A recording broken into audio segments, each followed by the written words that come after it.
It is a beautiful night at Miller Park, Milwaukee. Great to have you with us tonight. We're ready for the Reds and the Brewers, National League Central Division rivals. And the Brewers are still fighting their way to the top. They're trying to get into that wild card picture. The Colorado Rockies earlier today defeated the Miami Marlins 15-9. Rockies are off tomorrow. That means the Brewers are now one game back in the loss column, 2 overall. And hi everybody, we welcome you from Miller Park. Great to have you with us. These meaningful September games continue here at Miller Park. It's been a lot of fun.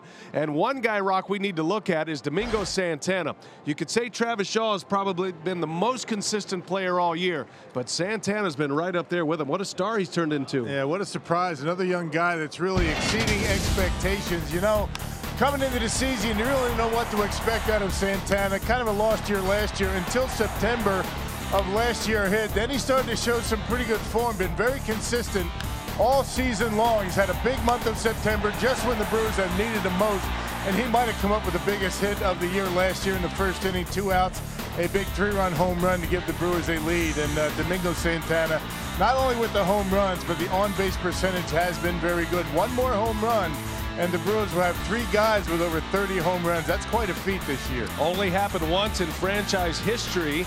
That was Harvey's Wallbangers, 1982. Gorman Thomas, Big Spike, Cecil Cooper, and Ben Ogilvy, each with 30 or more home runs in a season. Santana could put his name on that list. We believe in Stephen Vogt. Sophia is going to have a chat with Stephen and find out more about the veteran backstop after this.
Brewers baseball on Fox Sports Wisconsin is brought to you by Miller Lite, the original light beer. By Hupy and Abraham, voted best, rated best. Hupy and Abraham, tell them you mean business. And by Menards, save big money at Menards on all your home improvement needs.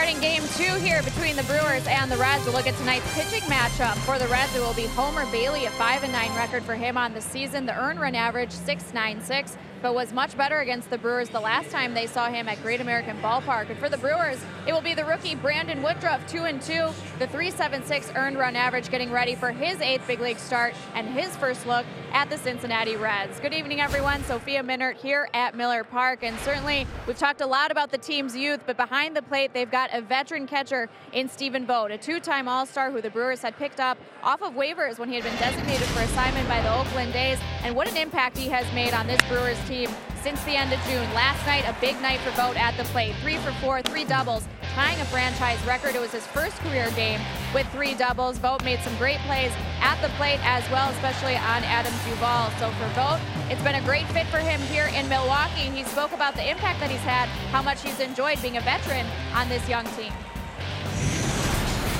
I mean, obviously, I love it here. These guys, since day one I've been here, the players, coaches, staff, everybody at the ballpark, everybody's made me feel very welcome. So it's been nice to come on the field and contribute, and obviously missed some time. But you know, I'm just happy to be here playing on a winning team. You know, these guys are great. They make you, right when you get here, they make you want to win with them. And it's just such a contagious group that has a blast, and I'm loving it. Vogt back behind the plate while Manny Bina paddles a thumb injury. We've got first pitch coming up next between the Brewers and the Reds. Should be another good one here at Miller Park. Just 5 games left to play, hunting for October.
You'll never forget, and it's the fans in the stands who continue to make this game great. From the kids experiencing their first game to the diehards living pitch to pitch, every cheer makes a difference in the home field advantage. It's Fan Appreciation Night at Miller Park, and the crew are looking to create more noise as their playoff push continues. They hope to be dancing in the seats once again tonight. Brewers winning last night. They give the ball to their tall right-handed rookie from Mississippi, Brandon Woodruff. Tonight's game on Fox Sports Wisconsin is presented by Potawatomi Hotel and Casino. Well, 61 degrees outside Miller Park. The cool front has arrived here in Milwaukee. Roof is all closed up tonight, and we're glad you're with us. 5 games left in the regular season. The Brewers are hoping for a lot more baseball than that. Potawatomi batting order for the Cincinnati Reds is turned in by Brian Price. He's got Billy Hamilton leading off, Zach Cozart, then Joey Votto. In the middle, it's Scooter Gennett, Eugenio Suarez, and then Scott Schebler. And the bottom three, Adam Duvall, Tucker Barnhart, and Homer Bailey. That's the same 8 position players for the Reds. And Brandon Woodruff is on the mound with Dixieland Delight playing in the background. He is as country as they get, and he's hoping for a little country hog ball tonight. And Bob. hopefully it makes him feel at home. He's making his first start ever against Cincinnati. 8th start of the year for Woodruff. That 376 earned run average last time out. A no decision against the Cubs. 5 innings, 4 runs, and a 5-4 loss to Chicago. First pitch is in there for a strike, and away we go from Miller Park. Billy Hamilton leading off for the Cincinnati Reds, the fastest player in the majors. Imperative to keep him off the base paths, and Woodruff pumps a couple of big fastballs in there and is ahead of him 0-2. Cincinnati has a very potent offense. With any pitching at all, they would be a contending team. Their team ERA is dead last in the National League, but their offense, Rock, their lineup is postseason ready right now. Yeah, the Brewers jumped on them early, but the Reds just kept coming at Milwaukee and that pitching staff and got it to within 1 run in the 9th inning. Woodruff deals, and a swing and a foul by Hamilton. Seems like the Brewers never have enough against this group. Last night the Brewers at one point led 6-2. That was after they scored the first 4 runs of the game and won the game 7-6, but had to go to their horses in the bullpen to get there. Knebel knocks the save. Had to use Josh Hader for multiple innings. As a matter of fact, last night Hader went 2 2/3 innings, and then Swarzak went an inning and a third. He had to get 4 outs last night, and then Knebel came on to save his 38th of the season. And still another close game for the Brewers. It seems like every single night. And games come down to 1 or 2 at bats. Now the Brewers, 8 of the last 10 games have been decided by 3 runs or less. And they lead Major League Baseball in games decided by 3 runs or less. Colorado has already won tonight, so they have posted the win, and the Brewers are going to have to match them. Breaking ball from Woodruff, a slider, and the count at a ball and 2 strikes on Hamilton. Hamilton was 1 for 5 with a triple yesterday, scored a run. A breaking ball for Woodruff will be key. He's got an electric fastball with movement. His changeup is excellent as well.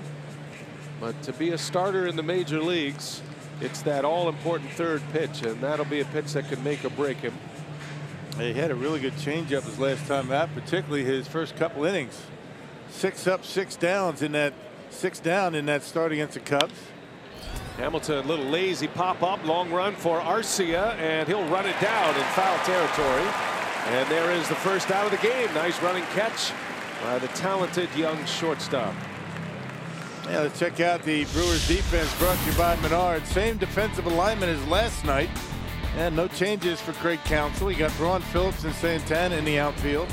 Shaw, Arcia, Walker, and Thames, and Stephen Vogt behind home plate. Stephen Vogt has been catching a lot as of late, and he's been swinging the bat well. Yeah, good report by Sophia in our open. Vogt is relishing these moments in a pennant race again. Swinging at the first pitch, Zach Cozart fouls it away. Got a bounce in his step. He was sprinting onto the field when the Brewers took the field tonight. He said he feels great. He was shut down for a month with a knee injury. Still wears a brace on that left knee, which is his back knee as a left-handed hitter. But moving well, 3 doubles. First time in his career he's had 3 doubles in a single game. That's what Vogt did yesterday. It had been since Aramis Ramirez that a Brewer had 3 doubles in a game. 1 ball, 1 strike on Cozart. Takes a strike in there. 1 and 2 now on the all-star shortstop. Yeah, a guy you don't hear a whole lot about as far as offense, but a tough out, hitting over 300 Puts the ball in play most of the time. Breaks his bat. Thames is there. Woodruff covers, and out number 2. A power fastball of Brandon Woodruff. Just eating him up inside. Started middle in with that late movement and the good velocity, able to get in on his hands. 95 miles an hour. Now, what a great experience this is. Brewers coming up short in their starting rotation. Some injuries, losing Jimmy Nelson for the season with shoulder surgery. And Woodruff has stepped right into this pennant race. Whether the Brewers make it or not, there is a lot to recommend moving forward with this organization. And Woodruff is right at the top of the list of guys who have played well and served in key roles in a hot pennant race. Woodruff's only 24 years of age. He was the Brewers minor league pitcher of the year last year. And matchups like this against hitters like Joey Votto are what you love to see. Power versus power, and Joey Votto having about as good a year as you can have. He's played in every game for the Reds. That's another thing that you like about Votto. He's in there every night. 1 ball, 1 strike on Votto. Right now, I think it's safe to say Joey Votto is the toughest out in the big leagues. He has taken this approach, drawing all the walks. He leads baseball in walks. He leads baseball in on-base percentage. But then he's expanded a little bit, and he's driving in the runs. He's got a chance at 100 RBIs this year. And he sends that one way back into right field, and the Reds are on the board first tonight.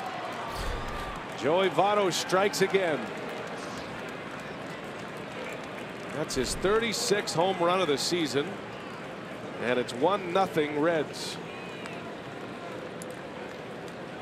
Yep, can't make mistakes to a guy like him. Well, the Brewers got on top yesterday, 3-0. This time the Reds jump on top in the first. There it is, off-speed pitch, a changeup to Votto. He left it in, and he knocks it out of here. It's not where you want to leave a changeup. Changeup, you know, that off-speed pitch down and away.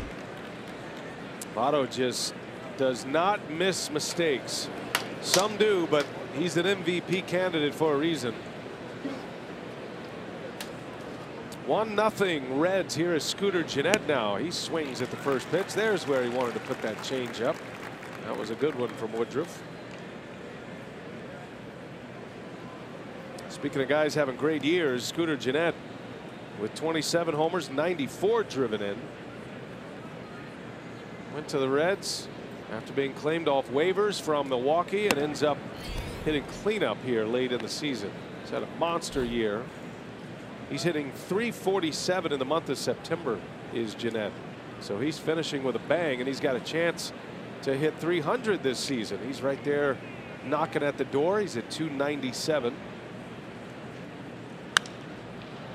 A lazy fly ball to left. And Braun will put it away. The first inning is in the books for Woodruff, but Joey Votto strikes. 1-0 Redlegs. Now the Brewers coming up for the first time.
career 98th RBI.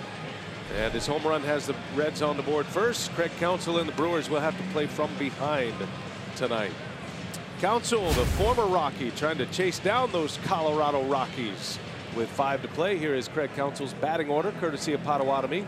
Eric Thames back in the leadoff spot with Walker hitting second, then Braun. In the middle go Shaw, Santana, and Vogt. Arcia, Phillips, and Woodruff round out the starting 9 for the Brew Crew. Homer Bailey on the mound, partner. Yeah, making his 17th start. Kind of a late start to his season. Coming back from injury. His 11th year all with the Reds. He's authored 2 no-hitters. Making start number 26 against the Brewers. He's 6-9 so far in his career. Earned run average near 5 against Milwaukee.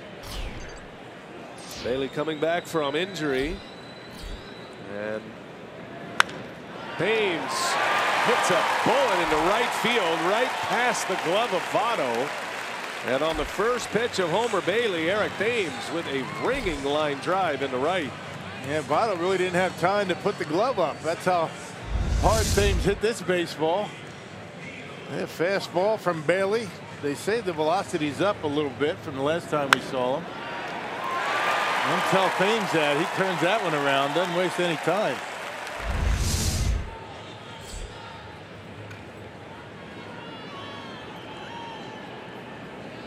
Here's Neil Walker. Brewers struck for 4 runs in the first inning last night. And would love a crooked number up there in the first inning tonight. Bailey pitched pretty well against Milwaukee back on Labor Day. That was that Reds walk-off home run by Billy Hamilton to win that game. Brewers got swept in that series in early September. Bailey went 6 innings with 3 earned runs. 3 different surgeries to get back on the field this year.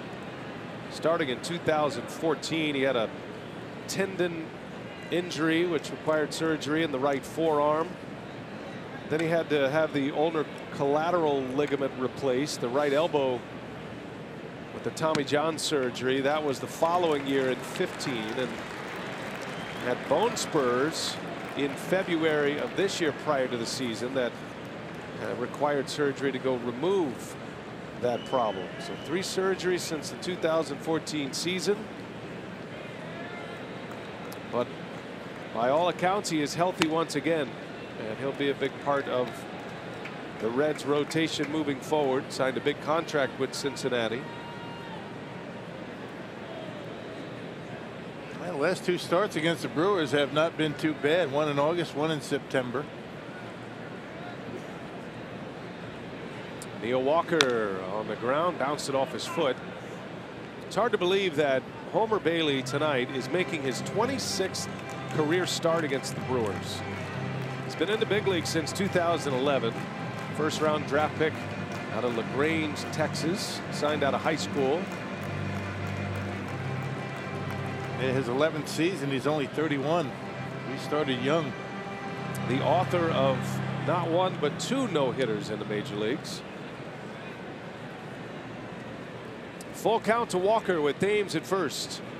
Down and in, ball 4, and the Brewers with 2 on to start it. A sharply hit single, now a walk. Well, let's check out the Menards defense for the Reds. I mean, they're a pretty tight group defensively. 75 errors this year.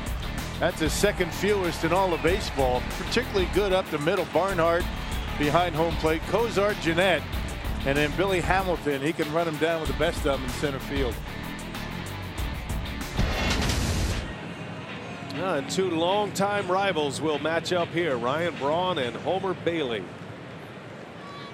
Braun, like Bailey, entering the big leagues at a young age in 2007. Braun has 44 career at-bats against Bailey, and he's hit him well throughout his career. 16 hits in 44 at-bats. That calculates to a .364 batting average. He's got 4 career home runs against Bailey.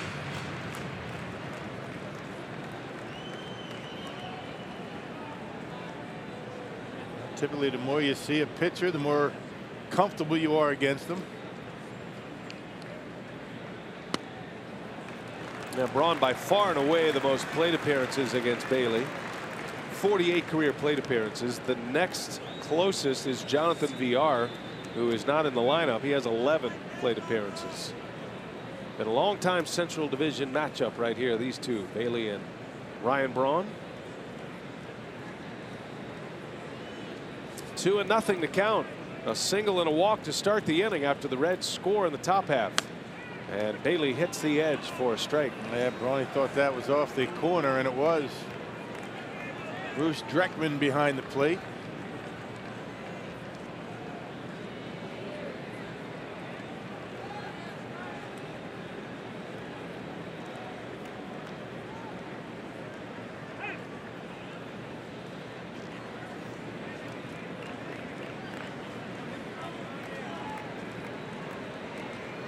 Two and one to count. Ames at second with Walker at first.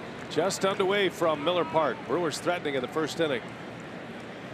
And Braun able to lay off. That breaking ball misses. Now it's 3-1. Bailey having a difficult time with that slider.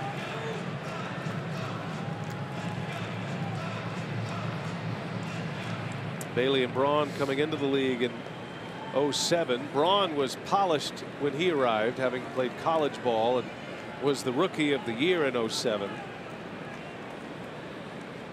Drawing more votes than Troy Tulowitzki, who finished runner-up that year. Bailey took a little while to come into his own on the mound.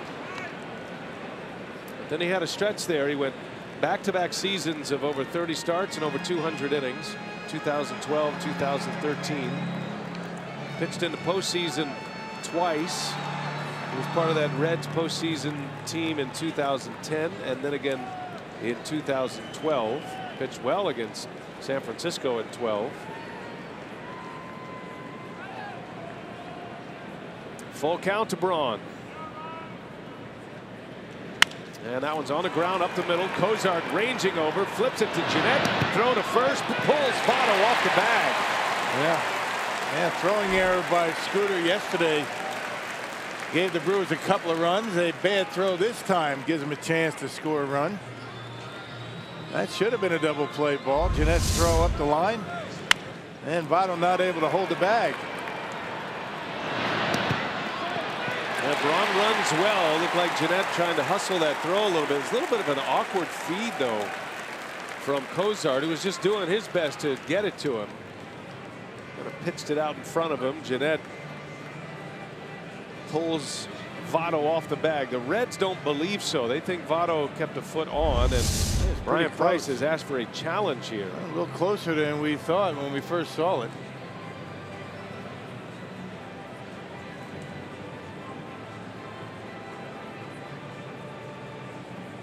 So Price asked for a review. Crew chief over there is Mike Everett on the left.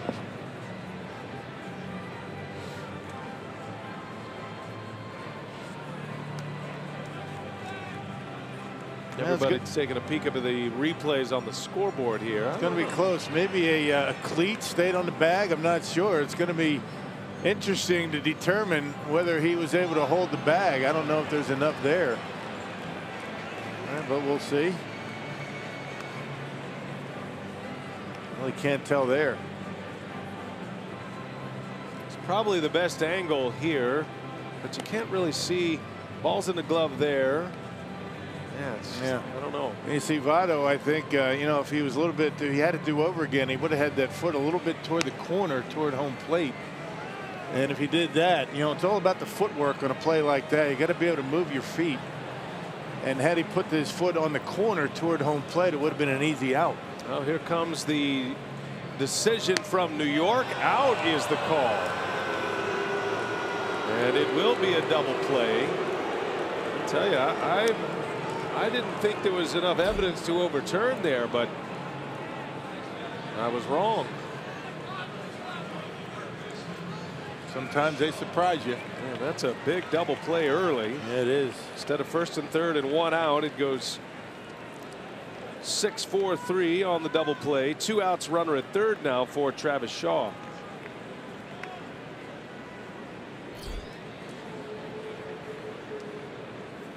Ames a runner at third. He started the inning with a single. Tell you, there really wasn't an angle that would lead you to believe that they would overturn that. I mean, it's interesting. That was a surprise. We've been surprised before by those decisions. Kind of felt like one of those calls that, however it was called on the field, was going to stay that way. Right.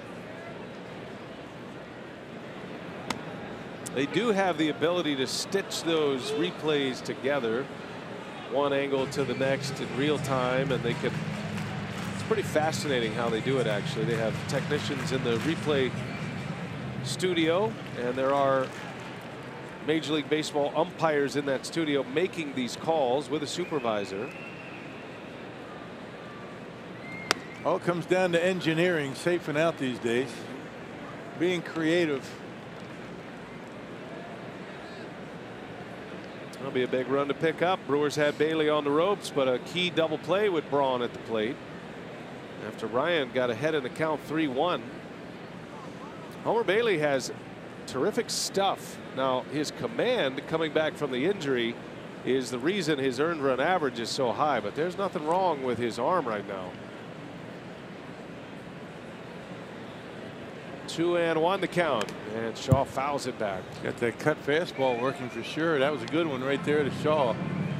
Started, looked like it was going to be starting down the middle or close, and then cuts in on his hands. Bailey's fastball velocity on average is almost back to where it was in 2014. He's averaging 93.6 with the fastball, and during his years throwing no hitters, he was averaging 94. Shaw hits one on the ground. Votto's got it, and Bailey is there to end the inning. Brewers get a couple of men on to start it, but a key double play and a challenge that was overturned.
To Joey Votto's home run as we head to the second. Scoops from the clubhouse brought to you by Car Soup. A great conversation with catcher Stephen Vogt, how much he's enjoyed being a veteran behind the plate for so many of these young pitchers, including tonight's rookie Brandon Woodruff. And he said the biggest thing, he says these guys have so much talent. He said they didn't really need a lot of help, but he said one thing he's really enjoyed is just the working on the trust with them. He says getting these guys to understand that the sequences are going to work, that they can make the pitch in the spot when they need to. He said even just trusting their skills and the stuff that they have on the mound. And so he says sometimes, he says the biggest thing as a catcher when you're dealing with a young staff is you want to get into their minds of you're the best guy that we have right now, and that's why you're on the mound for that reason. So he says getting them to understand that, to believe it, to know it. He says he's really enjoyed working with Brandon Woodruff and so many of the young guys on this staff.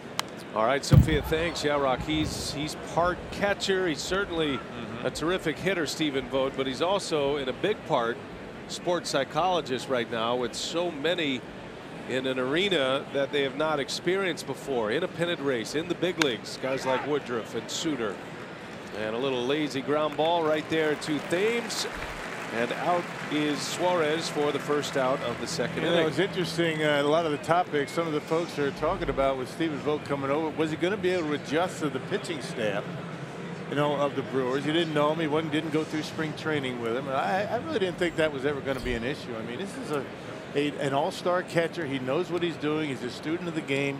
He's always in there in that conference room with Derek Johnson and the pitcher today, talking about what they want to do, you know, with different hitters, different situations. He's a pro. I mean, it has not been an issue at all. And this pitching staff really enjoys throwing to him. Two-time All-Star Stephen Vogt. Big pickup for the Brewers. There's a defensive swing by Schebler. Starts the count against the big power hitter who hit his 30th last night. Besides, you know, the catchers are the smartest guys in the field. I mean, No everybody doubt. knows that. Tools of brilliance. Able to adjust to any situation. Might not be the fastest guys on the field, but they're certainly the smartest. Fastest thinkers. Right. I'm with you on that one. That's right. You were a catcher. Hardly counts. Should have been a second baseman. You're in the fraternity, though. You had the tools on. No matter what level it was, you get it, right? I love catching, man. I didn't like hitting so much, but I loved catching. I'll tell you what was nice about catching in the big leagues. You're behind those bats with those guys swinging. Right. Yeah, but you think that they're the tools of ignorance. They're not. A swing and a miss. Schebler chases one. He stand out there 60 feet 6 inches with Dave Winfield up at the plate. Yeah. Who's the smart one now? Guy behind that bat. Guy with the equipment on. Right. That's why we call them the tools of brilliance. 2-2 pitch upstairs for a ball. 3-2 the count. So much more involved from the catching position too, and when you have a good catcher, and the Brewers have really been able to flip their catching course so fast. That was one of the areas of concern to start the year. Schebler way out in front of that off-speed pitch. The only man over on that side of the infield is Shaw. He's got it for out number 2. You see Manny Pena. He is wearing that protective brace on his left thumb. Brewers are hoping he can come back. He was involved in a tag at the plate in a bit of a collision with Anthony Rizzo over the weekend and has not seen the field since. He's having a huge year. That doesn't look good. That splint, that brace on there. A thumb injury for Pena. In the air to center field, right at Brett Phillips, and a nice breezy inning for Brandon Woodruff. 3 up and 3 down. We head to the home second. Brewers are coming up.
Santana launched a 3-run homer in the first inning. It was Powerball home run number 29.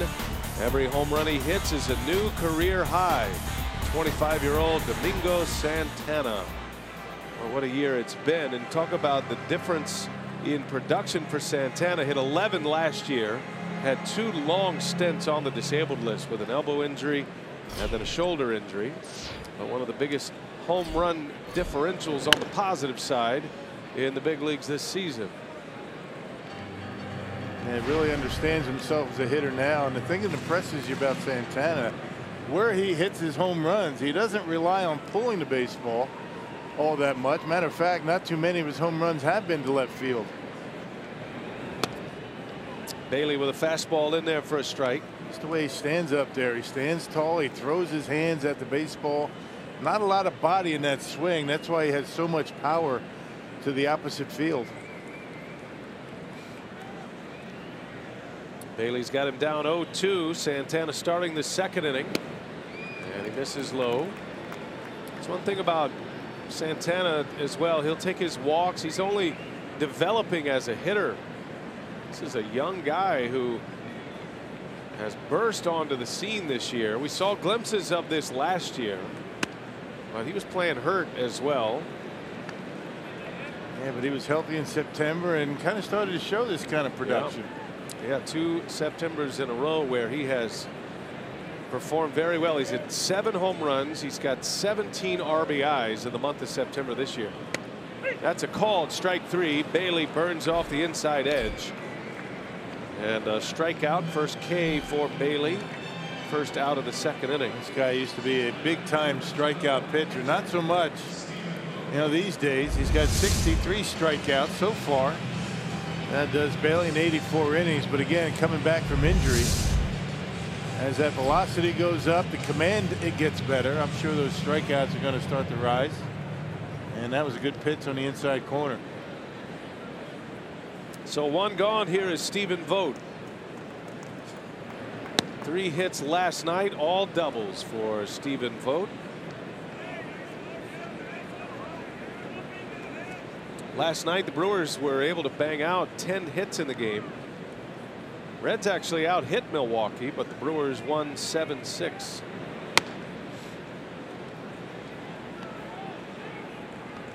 Well, the Cubs have awoken in St. Louis.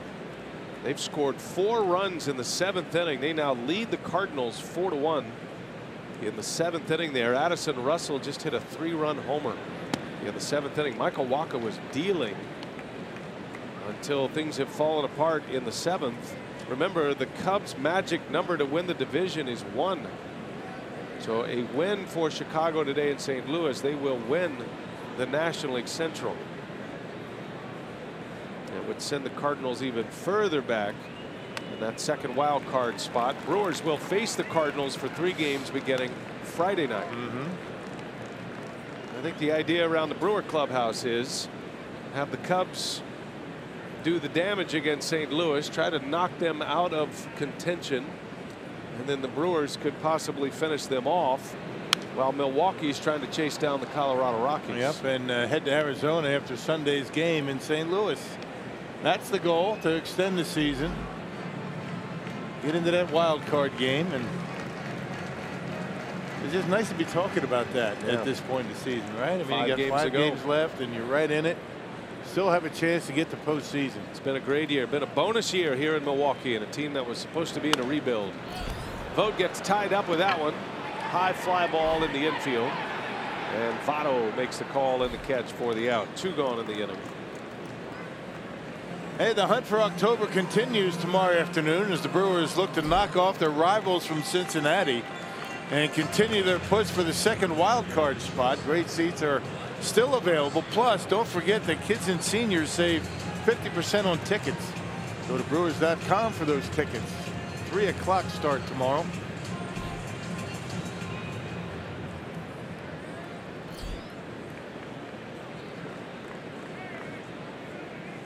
Bailey facing Arcia, who takes a strike. Got a nice crowd here at the ballpark tonight, partner. Fan appreciation night here at Miller Park. It's also broadcaster appreciation night, just saying, if you want to you know, send up a few gifts our way. We're receiving as well, not only giving.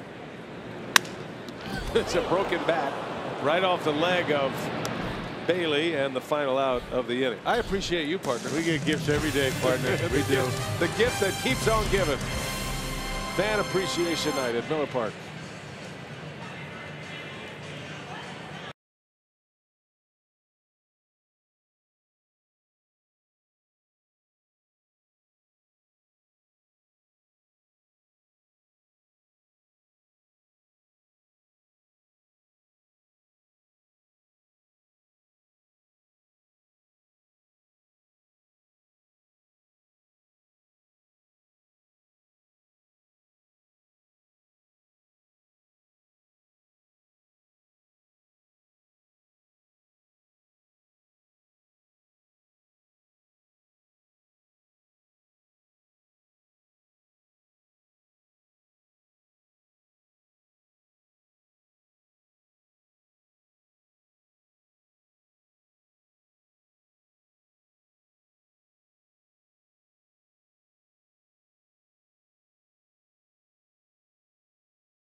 Is brought to you by the Wisconsin Lottery, reminding you to please play responsibly.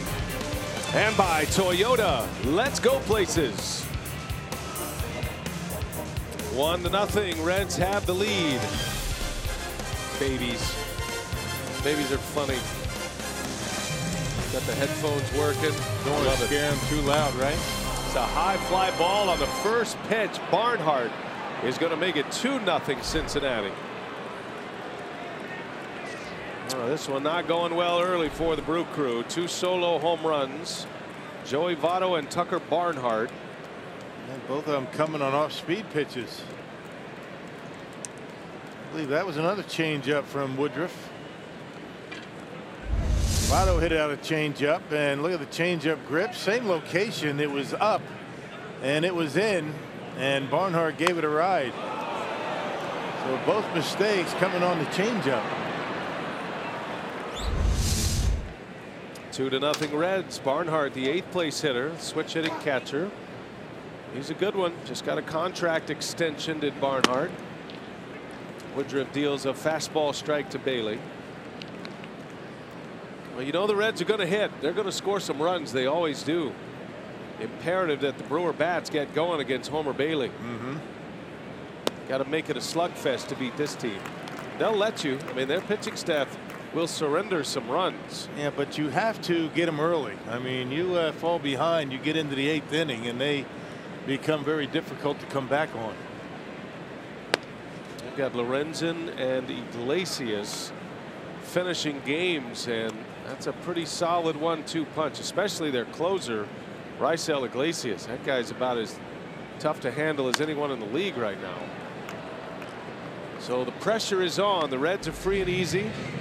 A 91 loss team.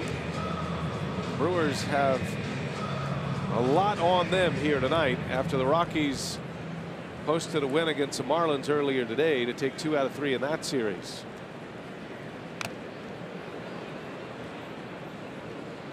Brewers right now 2 back in the wild card race. They're going to make up the half game tomorrow. Brewers play tomorrow. Rockies are off. So they'll either go as Bailey grounds one foul. Brewers either go 1.5 back or 2.5 back, depending on what happens here tonight with the Reds. A win tonight for the Brewers would keep them only 1 back in the loss column to Colorado.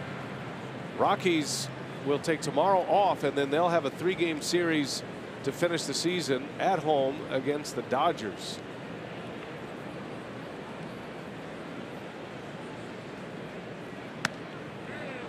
And you figure the Dodgers are going to want to play some pretty good baseball. You know, they're going to have a little bit of a layoff before they get into postseason. So you don't figure Dave Roberts is going to sit his guys and just kind of concede 3 games. You would figure that they're going to try and win. Base hit into right center. That's going to split the gap, go all the way to the wall. And Homer Bailey, a good hitting pitcher, is on with a double.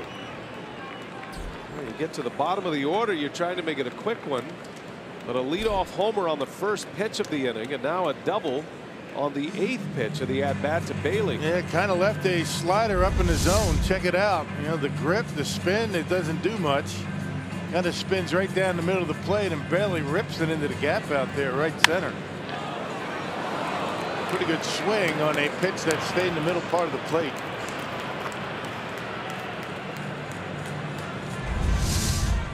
So the top of the order is coming up.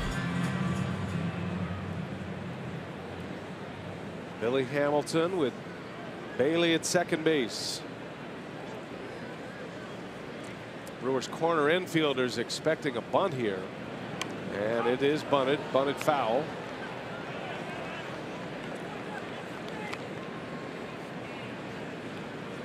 They figure Hamilton's going to try and push that baseball toward third base. It deaden it a little bit, make Shaw leave the bag. He's got to stay put. Can't charge too early. Bailey, even the pitcher, might be able to walk to third base.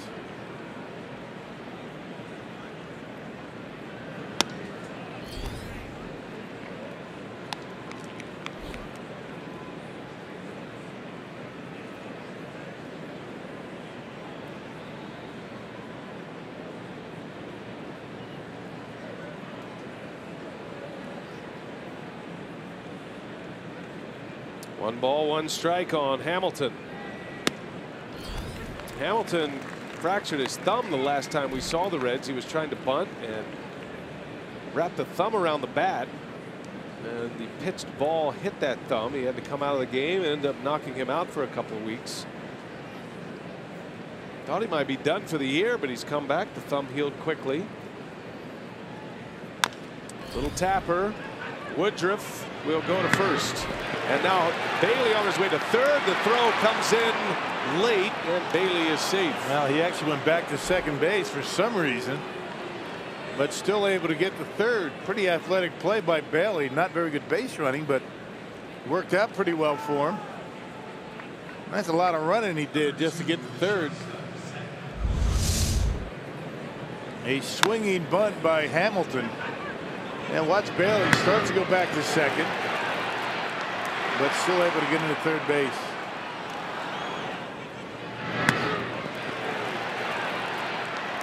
Now, if that doesn't tire him out, what will? The two-footed slide into third. The rare two-footed slide. I guess that goes down as a sac. No, that was a swing. It was right? a swing. It works like a sacrifice with a runner at third. But charge him with an at-bat. 1-3 on the putout. And now Cozart is up with a runner at third. Only one out. Infield is in for the Brewers.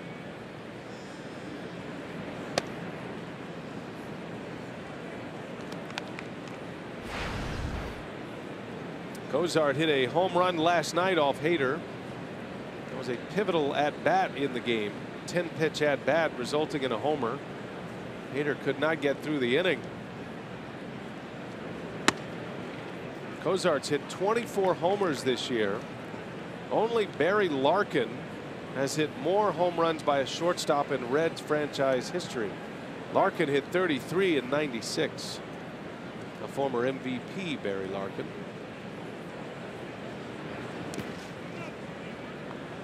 Yeah, a lot more difficult to hit home runs in that old ballpark in Cincinnati than Great American Ballpark. Still not a bad season for Cozart. He's known for his defense, but he's turned into a pretty good hitter. He was the starter at the All-Star game this year.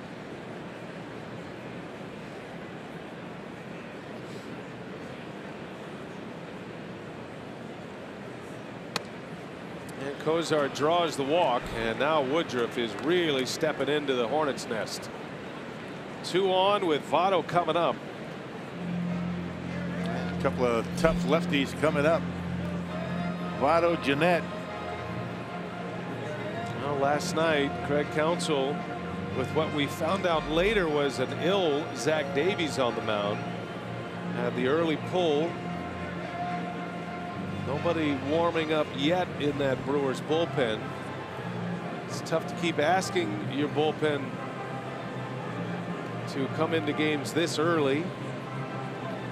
Even with as many guys in the bullpen as they have, you're talking about the guys that you want to bring in winning situations. Got a bunch of guys that haven't pitched all that much, but not an ideal situation. Well, they're all starting to stir, not knowing whose number will be called. Garza, you see Junior Guerra there, Wilkerson. Williams is a guy that hasn't pitched much. Well, first and third, and Joey Votto is coming up. 2-0 Reds. Votto with a solo home run in the first inning with 2 outs. Brewers have a shift on with 3 infielders on the right. They're going to play for a double play to try to end the inning. Votto fouls one off. Sounded like he broke his bat. Dad is going to see a changeup in this at bat. Changeups have not worked out very well for Woodruff so far today. As great as Votto is at the plate, he does bounce into a lot of double plays. 16 of them this year. And Woodruff is desperate for one right here. That would end the inning. No balls and a strike, and Votto lines one to center field, a base hit. Another run is in. Turning and on his way to third base goes Cozart. It's 3-0 Reds. Joey Votto is driven in 2. And it's still first and third. And you wonder how long Craig Counsell is going to leave Woodruff out there. You wonder how patient he's going to be. Can't fall behind much more. Look at that fastball, 97 up and in. Votto able to turn on it. Pops those hips open. Gets a barrel of the bat on it. So he's homing on a changeup, and he's hit a 97-mile-an-hour fastball into center field for a base hit. And that look by Craig Counsell tells it all. The Brewers are in trouble right now. Still only 1 out. Carlos Torres starts to get loose. And here is Scooter Gennett. Flew out to left his first time up. About as early as you've ever seen Carlos Torres get loose. Third inning.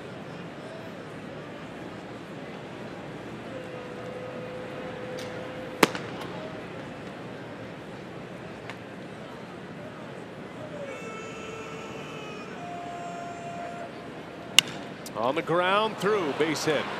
Another run is in. It is 4-0 Cincinnati. Scooter Gennett slaps one to the opposite field. First and second, still 1 man out. I think you get Torres up because it doesn't take him long to get loose. A lot of these other guys might take a little bit longer. Guys that have been starting, Garrett, Garza, Wilkerson, a guy that's been a starter. So you get guys up and you get ready quickly to try and squash this rally.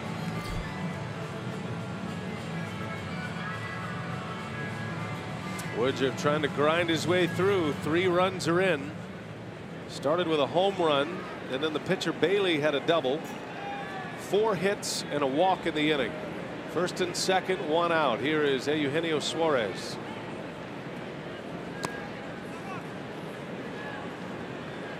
Suarez is a struggling hitter. Just 2 for his last 26. Last time up, he bounced to first base. That base hit last night drove in a run. Jam shot into center. That made it a 1-run game last night. That one's going to fall. A base hit. Votto is going to stop at third. And the bases are loaded, and Woodruff might be at the end here. And it just doesn't have really a whole lot of off-speed stuff to go to. Well, the changeup has not been good. The slider he's been missing with. And Council wants to find out if his left-hander's ready. Might go to Wong for a batter. He's been getting ready quickly.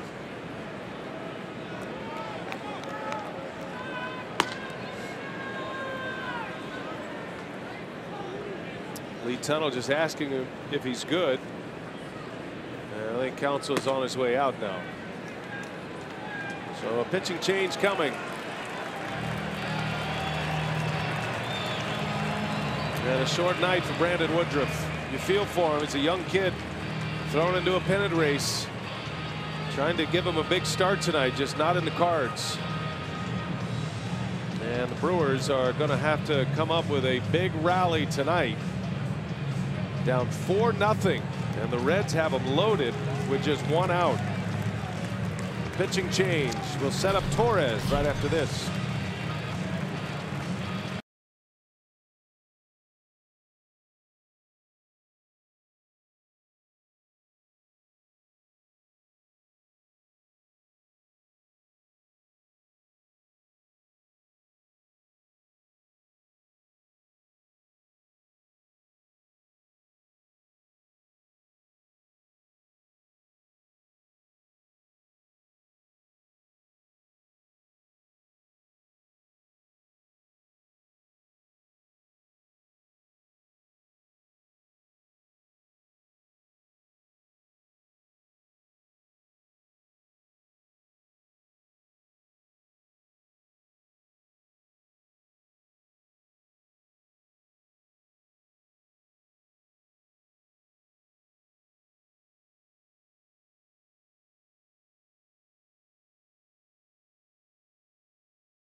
Two and a third, 6 hits right now, 4 runs.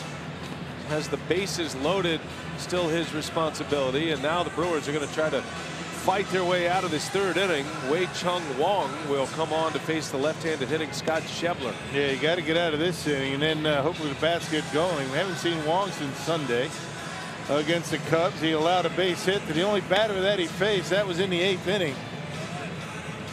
He gave up a run in the process. 8th appearance for Wong, who really, from what we've seen from him, how Council uses him, he brings him in for one left-hander and then takes him out, brings in a right-hand. You got Duvall, the right-hander, on deck. Well, he's given up hits his last 2 times out.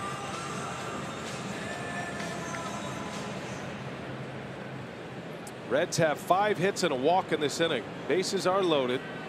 Schebler, the 8th batter of the inning.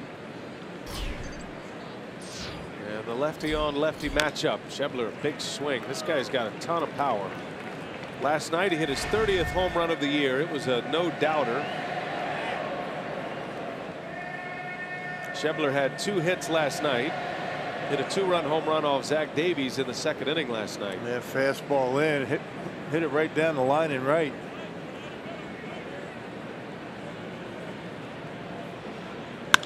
And that's a base hit.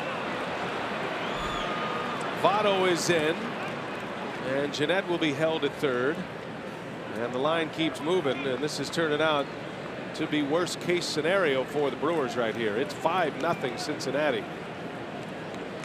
and now Council's on his way to make another pitching change.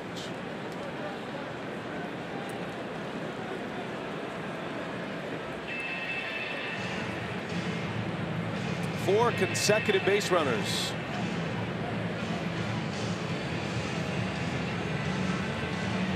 4 consecutive hits, I should say. 5 straight base runners.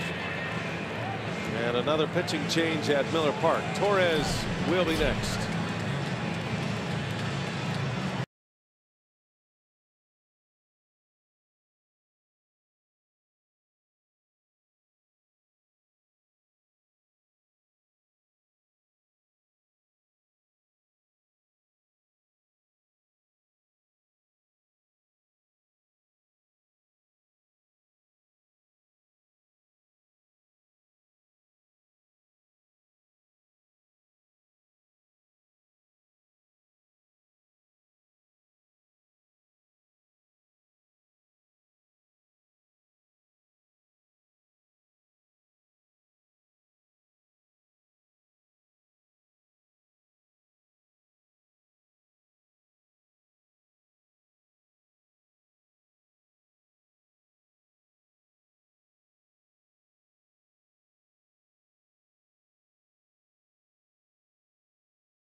And somewhere, somehow, Craig Counsell is trying to find some outs with this pitching staff right now. And it's up to Carlos Torres right now. He also pitched on Sunday against the Cubs. Faced two batters, and both of them were able to reach. Gave up a run and a hit. A 65th appearance for Torres at .433 earned run average. Needs a ground ball in the worst way to get the Brewers out of this nightmare inning. Ninth batter of the inning coming up, Adam Duvall. 6 hits and a walk in the inning for the Reds, and they lead 5-0.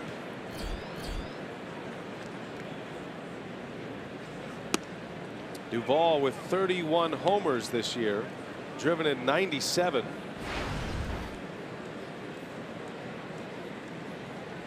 Reds got him from the Giants. He's been a nice player for them.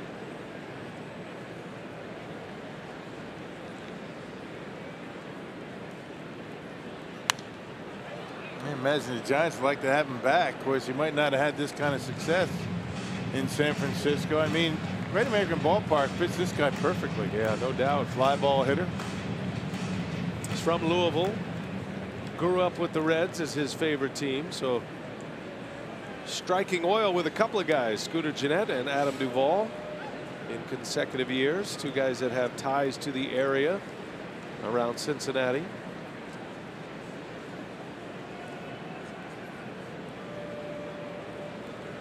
Gennett with an RBI single. He's over at third. Suarez at second, and Schebler at first. Fly ball into center field. That's deep. That's going to get another run in. Throw goes all the way into third base.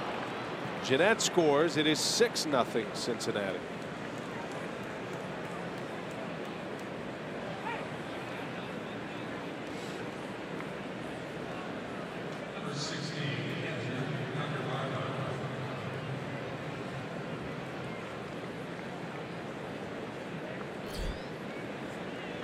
And the guy that started it out with a home run coming up. Tucker Barnhart on the first pitch of the inning against Woodruff launched one out. Right now Woodruff's earned runs are at 6 with 2 1/3 innings. 2 outs in the inning, first and third now.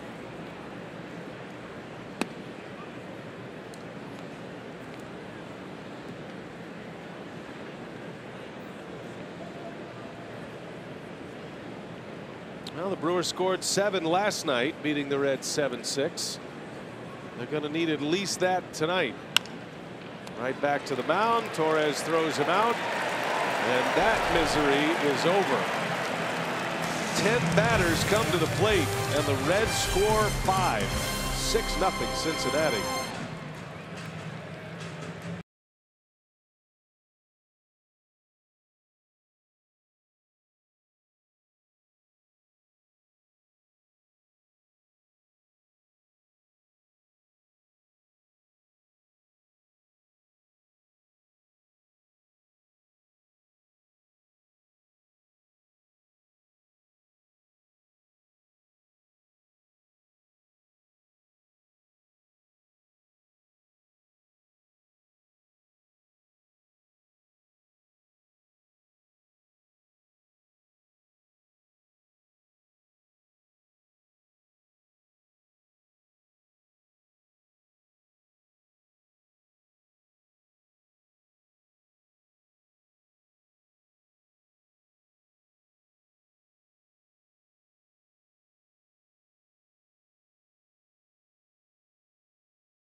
Nothing as we go to the bottom of the third. Brewers are coming up with a lot of baseball to be played.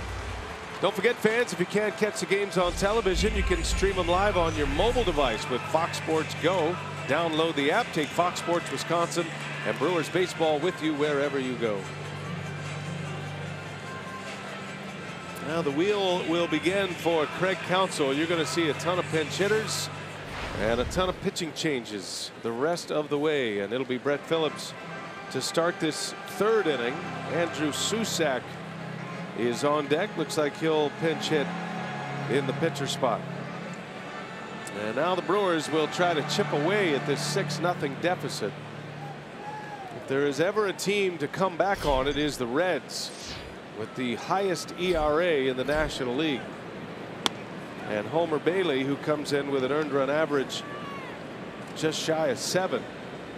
Yeah, Cincinnati's team ERA is 5.21 coming into play tonight.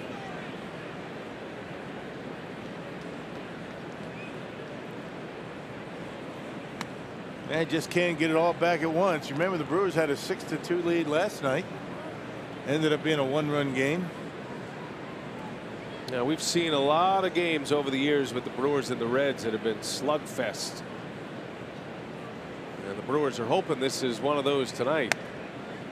Try to get things calmed down on the mound and start to chip away. Counsell knows with 5 games to play, I mean, you can't say they need to win them all because they don't have their destiny in their own hands. They're going to have help. Phillips almost beat it out. Jeanette took his time, and Phillips is out on a 4-3 putout for the first out of the inning. Yeah, even but with winning them all, you still aren't guaranteed. But every time you lose a game, it makes it that much more difficult, of course. Sitting right now 2 behind Colorado.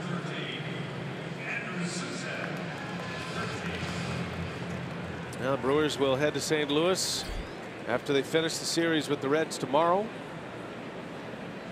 Colorado will head, or will stay home, I should say, to play the Dodgers.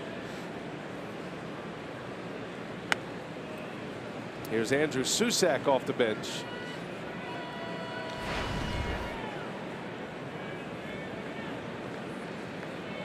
Susac looking for his first hit of the season. He spent most of the year in AAA. Only his 11th plate appearance this year. Was injured most of the year at AAA. Had concussion, severe headaches, cluster headaches. It's been a rough year for him, but he's emerged healthy, and here he is in the big leagues in a pennant race. The Brewers are carrying 4 catchers right now.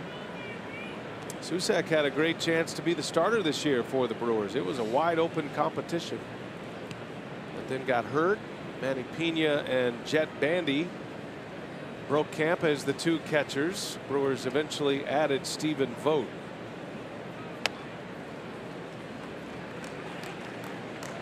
Who has been a tremendous surprise at the plate this year. I guess it's not so much a surprise. I mean, the guy's an all-star. Had a down season with the A's. Back at it with the Brewers. 3 balls and a strike on Susac. And that one right down the middle. Strike 2.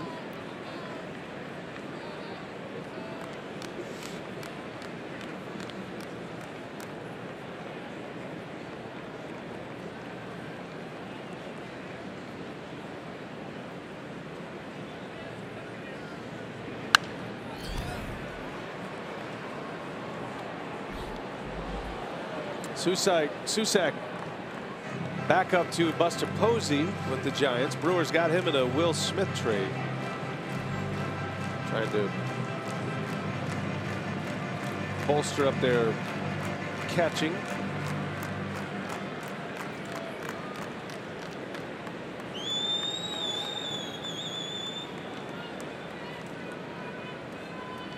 Full count to Susac. Fouls it off. He's hanging tough. Yeah, tough on Susac and Bandy. Neither one of them have played a whole lot since getting called up.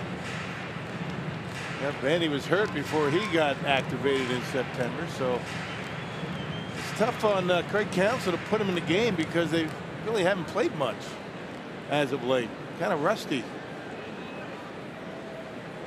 That's why losing Manny Pena hurt so much. 3-2, and Susac in the air, center field, playable for Hamilton. And Bailey has retired the first two. And Eric Dames coming up, 2 outs. Brewers do have success against the Reds in their home ballpark. Brewers have won 6 out of 7 against the Reds this year, scoring on average nearly 8.5 runs per game. Look at that team OPS against Cincinnati this year, 981. Yeah, averaging 2 home runs a game against Cincinnati. How about a couple of homers with the men on base tonight? They're going to need that kind of performance to come back in this one. Eric Thames, a big swing and a miss. Thames has been a big part of that offense against the Reds this year. He's hit 10 homers against Cincinnati this season. Has 17 RBIs. He leads the Brewers in homers and RBIs against the Reds. That's in only 17 games he's hit 10 homers. Had to hit his first time up.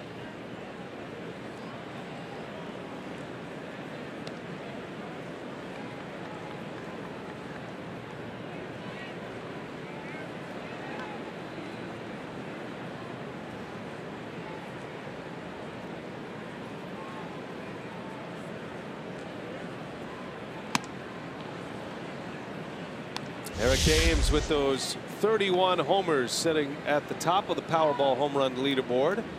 Travis Shaw's game winner Saturday against the Cubs got him to 31. Santana knocking at the door at 30 as well. He's at 29.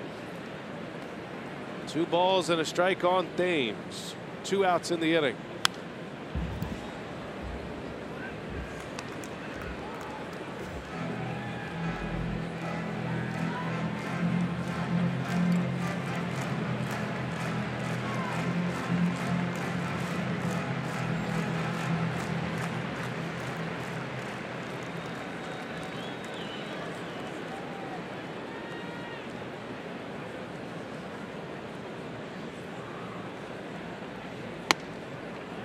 Full count.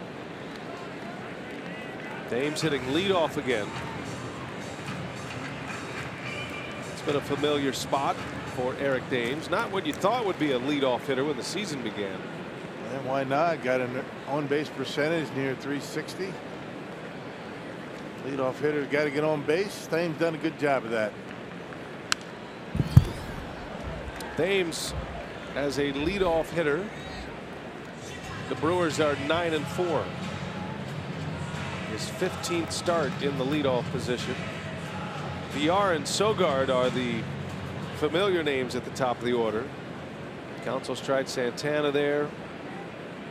Number of players have hit leadoff this season for the Brewers. 8 of them, as a matter of fact. And Eric draws a walk, so a base runner with 2 outs. With Walker coming up, see if the Brewers can get something going here with 2 away. And tried to backdoor that cut fastball, missed the edge. Not by much.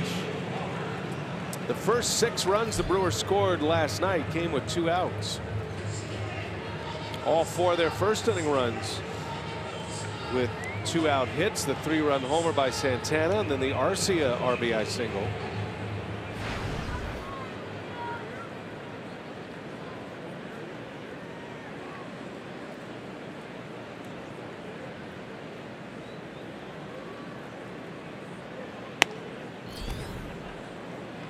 See, that velocity has picked up for Homer Bailey. That last one at 95. Yeah, didn't see that kind of velocity when he first came back.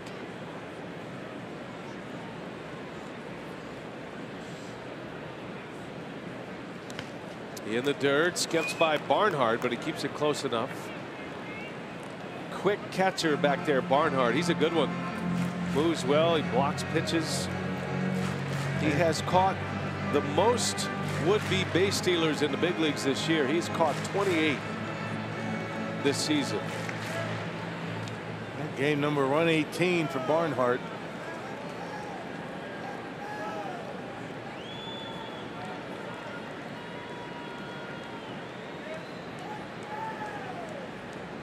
1 ball, 1 strike. Walker a little tapper. Bailey's over, and he'll put the tag on him, and that'll end the inning. 6-0 Reds. This one not starting well for the Brew Crew. Got some time. See if they can get it shut down on the mound.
In baseball earlier this afternoon, what a pickup for the Diamondbacks. JD Martinez in the 9th, his 29th home run with Arizona, 44th of the season. This one to right center field off of Sam Dyson. This would bring the Diamondbacks within 3-2. Arizona would go on to tie it and then win the game on a walk-off walk by David Peralta. So that was a 4-3 win for the Diamondbacks over the Giants. So that takes us to our T-Mobile deeper coverage of baseball. Some other news and notes from around the big leagues.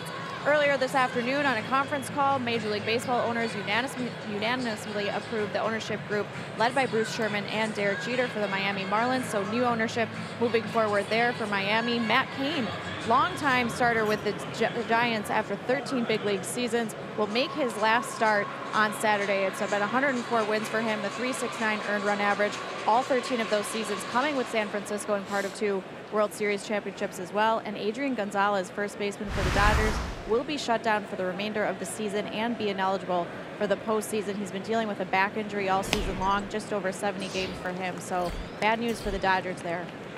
Those are all big-time news stories there, Sophia. Thank you. Yeah, that was a big shock to hear Matt Cain going to call it a career. Yeah. Jeremy Jeffress on the pitch. The Brewers down 6-0 and trying to keep it that way at 6 to give their offense a chance. Jeffress will likely have a couple of innings to offer. And Jeremy picked up a win on Saturday against the Cubs. That was his 4th win for the Brewers this year. And you might see a number of different relievers in this game from Milwaukee tonight. Craig Counsell, I would imagine, doesn't want to overextend any one of them so that they're able to pitch tomorrow and then into St. Louis. It's a swing and a miss, a strikeout, but Bailey's going to reach first. That's the way the night's going for the Brewers tonight, as Bailey strikes out, but a wild pitch will put him on.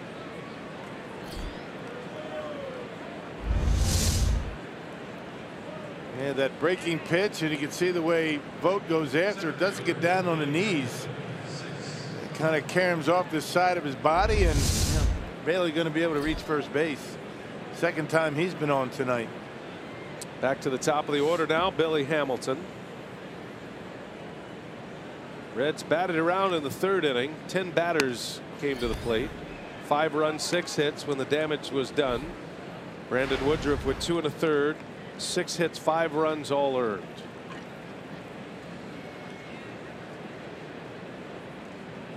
I beg your pardon, 6 runs, all earned, 5 in the inning.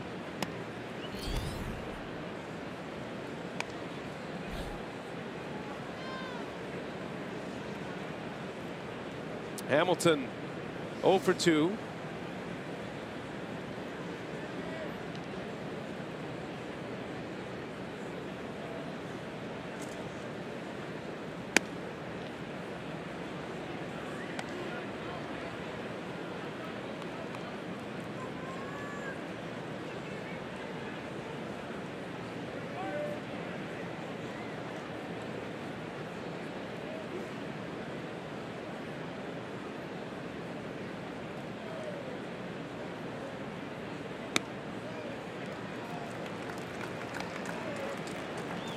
Brewers and Reds will finish this series tomorrow afternoon.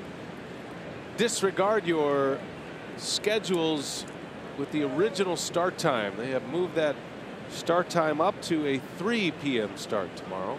3:10 first pitch officially to accommodate the Packers game. Thursday night football for the Packers, so you can get a little doubleheader of sports tomorrow.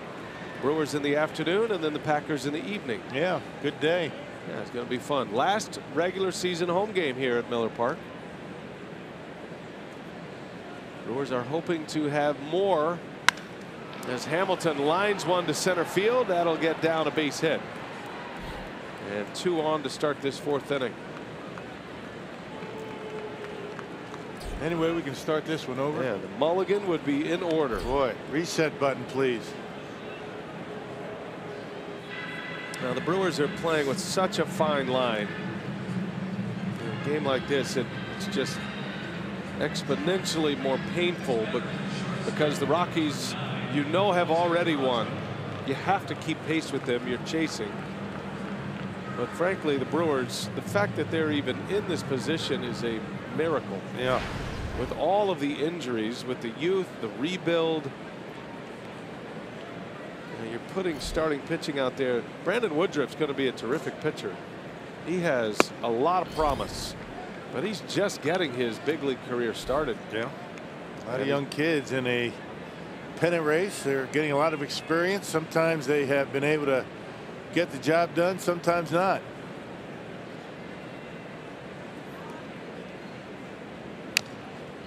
The fact is, they're still in it.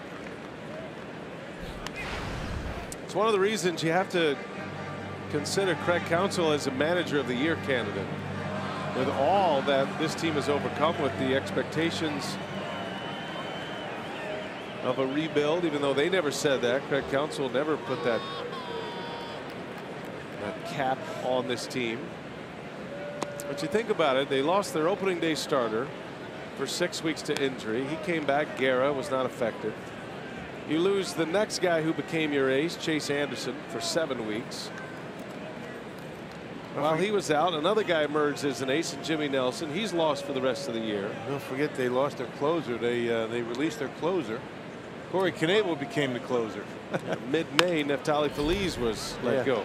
Chance at 2 here. Shaw steps on the bag, goes across for a double play. And it's something to cheer about for Brewers fans.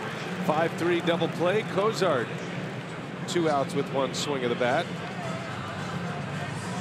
Important with Joey Votto coming up. Yeah, that's close to that triple play area. But of course, you've got Billy Hamilton running to second base. No chance you're going to pitch to Votto. Intentional pass to Votto, which will bring up Scooter Gennett.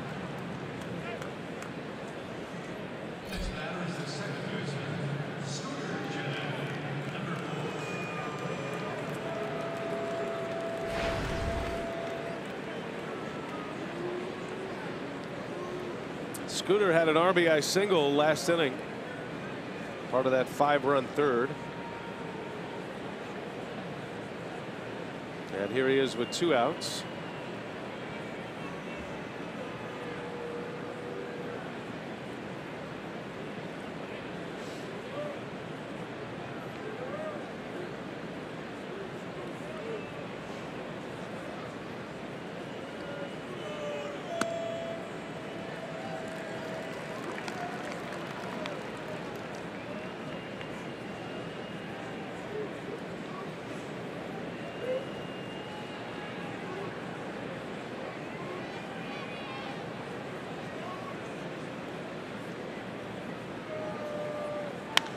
And Jeanette lines one right to Thames.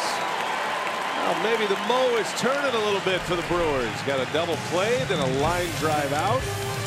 6-0 Reds. Let's see if the Brewers can get the bats going.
And a reminder that leading into October as Domestic Violence Awareness Month, Fox Sports Support is proud to team up with the National Coalition Against Domestic Violence.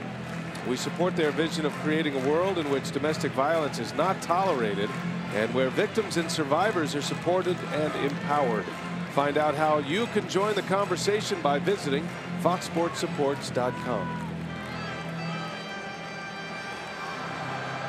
Jose Peraza, who hit for Cozart in the top of this inning, will stay in to play D. And now Ryan Braun will bat. Braun, Shaw, and Santana. Brewers trying to get it going here offensively with Homer Bailey on the mound. We're keeping an eye on the Cubs and the Reds tonight. Reds had a 1-0 lead late going into the 7th, and the Cubs scoring 5 runs in the 7th inning, and they are headed to the 9th inning. It's 5-1 Chicago. Yeah, meltdown for Michael Wacha in that 7th inning. He was pitching a dandy up until that.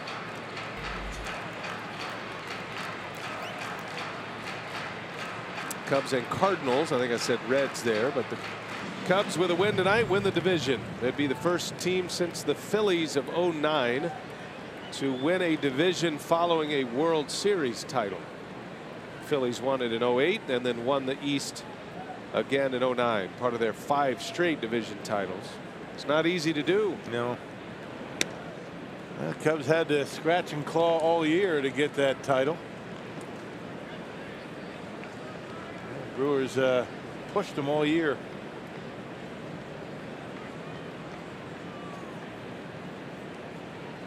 One ball, 2 strikes on Ryan Braun.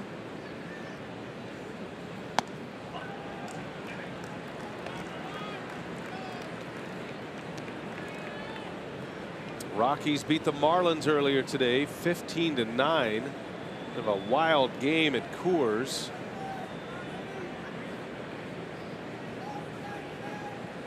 Colorado taking 2 out of 3 from the Marlins and gives himself a little room for that second wild card spot. Now, Brewers have been able to carve off some of that deficit this year with Colorado. There was a point on August 1st the Brewers were 6 games behind the Rockies. Arizona and Colorado have basically been in those 2 spots in the wild card race all year. It actually got down to a half a game at one point. There's a called strike 3, and Braun is rung up. and 1 away in the 4th. And a second strikeout for Bailey. Both of them looking. Got Santana back in the 2nd inning.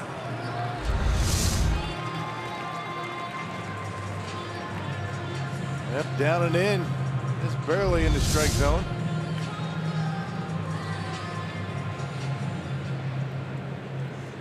Well, there'll be Travis Shaw here with 1 away. Bailey with 2 strikeouts. He's walked 2.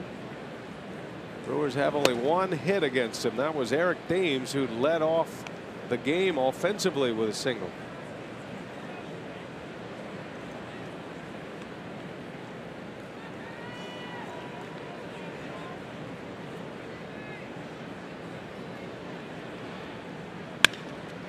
Shaw bounces one through. There's a base hit. First one since the 1st. And a 1-out base runner for the Brewers. And Travis Shaw using the whole field as he always does. Just kind of sticks the bat out there, hits a bullet. That split finger pitch by Homer Bailey. We haven't seen too many of those tonight. Left that one up out over the plate. And Travis Shaw just goes right with it. Beats the shift.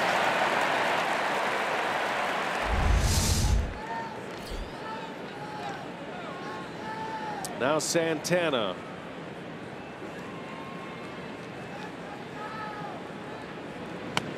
Oh, big swing by Domingo. Bailey struck him out looking in the 2nd inning. Hit the inside corner with a fastball to punch him out.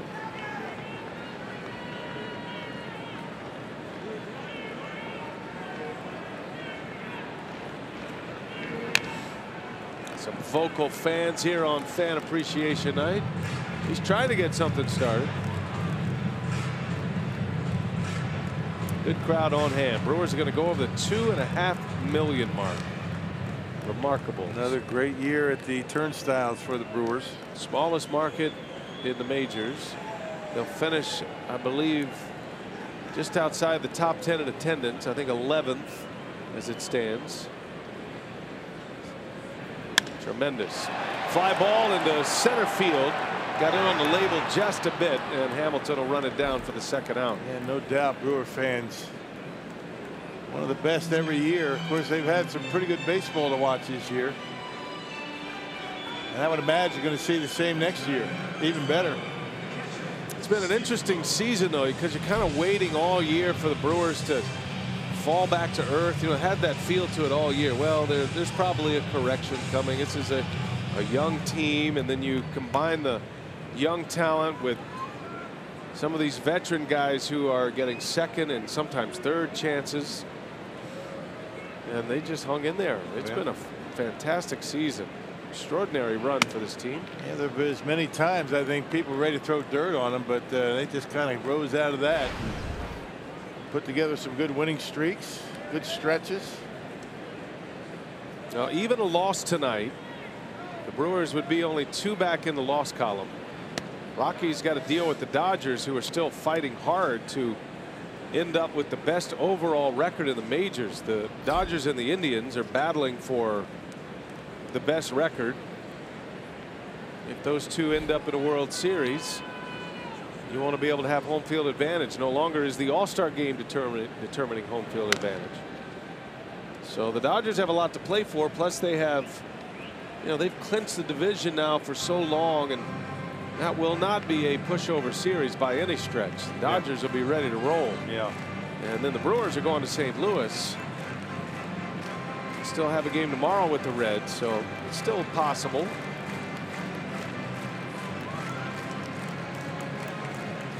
Anything's possible. Right, you never know. I always remind folks of the story in 2008. With 12 games left in the season, the Brewers fired their manager, Ned Yost. Things looked bleak. There's Vogt with a base hit. So 2 men on now. Stephen Vogt able to sneak one through the shift. Yeah, just continues his hot hitting. Scooter Gennett not able to get there, even though he was back on the grass. Yeah, another split finger. This a little bit better than the one that he threw to Shaw. That one was down, but Vogt waiting for it. And just out of the reach. It looked like Scooter Gennett got a piece of it, but into right. Vogt's been hot at the plate. His 4th hit of the series already. And here comes Arcia with 2 away. Boy, big spot here. This could be a key moment in the game if the Brewers are going to mount a comeback. Let's see if Arcia can do some damage. He loves that first pitch. 15 home runs this year. His last home run tied the game in the 9th inning against Wade Davis and the Cubs last Saturday. And a shot back up the middle and a base hit. Here comes Shaw. He's going to try to score. The throw comes in and Shaw is out at the plate. Wow. That's a no-no. Getting thrown out, down by 6. Well, that's going to end the inning. Just can't challenge the Reds, especially down 6-0. This is the team that leads the majors in outfield assist. I think Eddie Cedar was surprised that Hamilton threw into home plate. I thought he might have figured he was going to go to third, conceding the run, but he didn't and threw him out. Barnhart with the catch and the tag. The out is recorded and the inning is over. 6-0 Cincinnati.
Going out runners, and he just gunned down another one. Reds outfielders have 40 outfield assists now. Yeah, that's number 13 for Hamilton. Adam Duvall has 15. Wow. That's a big out. Big play in the game. Brewers down 6-0. Here is Jacob Barnes. He'll have the 5th. He pitched on Saturday against the Cubs. Pitched an inning, gave up a run. His 72nd appearance for Barnes. He has been worked a lot. He's had a solid season. He's had stretches where he struggled. At 417 earned run average. Barnes was the primary setup man to Knebel to start the year, most of the first half. Well, he and Knebel had a great first half. Knebel made the All-Star team. But every closer needs a good setup man, because there are so many opportunities for that setup man who will have to deal with the heart of the lineup, right? And then get you to the 9th, still in a safe situation. Yeah, plus you need a good setup man to get to the closer. Fly ball into right. That's routine for Santana. And there's out number 1. And sometimes that 8th inning guy is just as important as the 9th inning guy.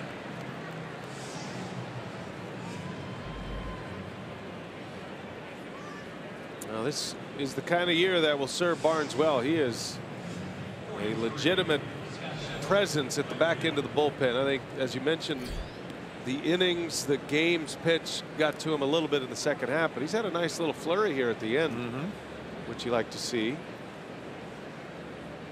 Brewers feel very confident about what they're going to have in their bullpen next season.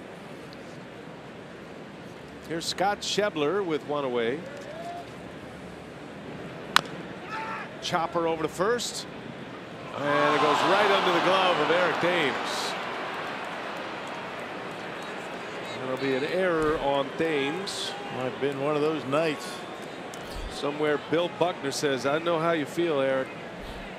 Been there. Kind of identical to that, wasn't it?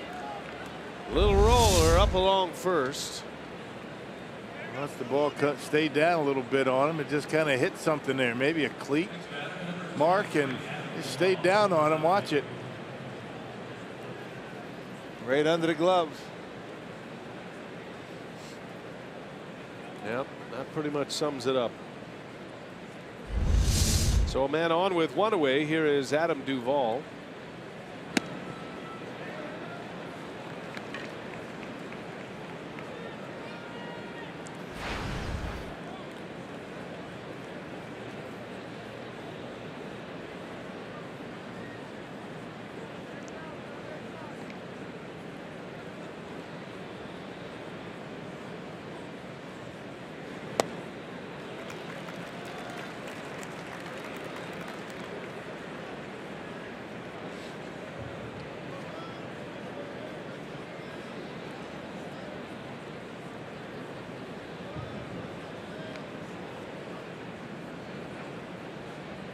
Oh, and 2 the count on Duvall.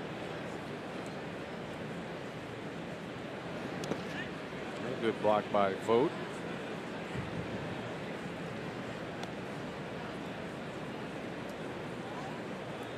That postseason picture starting to clear up right now all across baseball. Still got a good battle going on between the Red Sox and the Yankees. That lead is at 3 for Boston. So it looks like the Red Sox are going to win the division. Boston has guaranteed a playoff spot.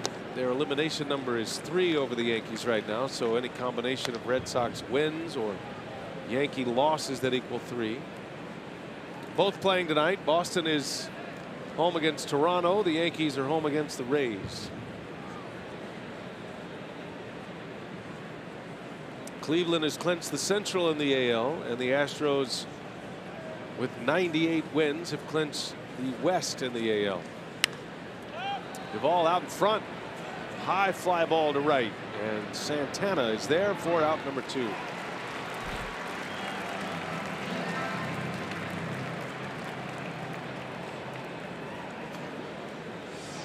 Both the Astros and the Indians with 98 wins on the year.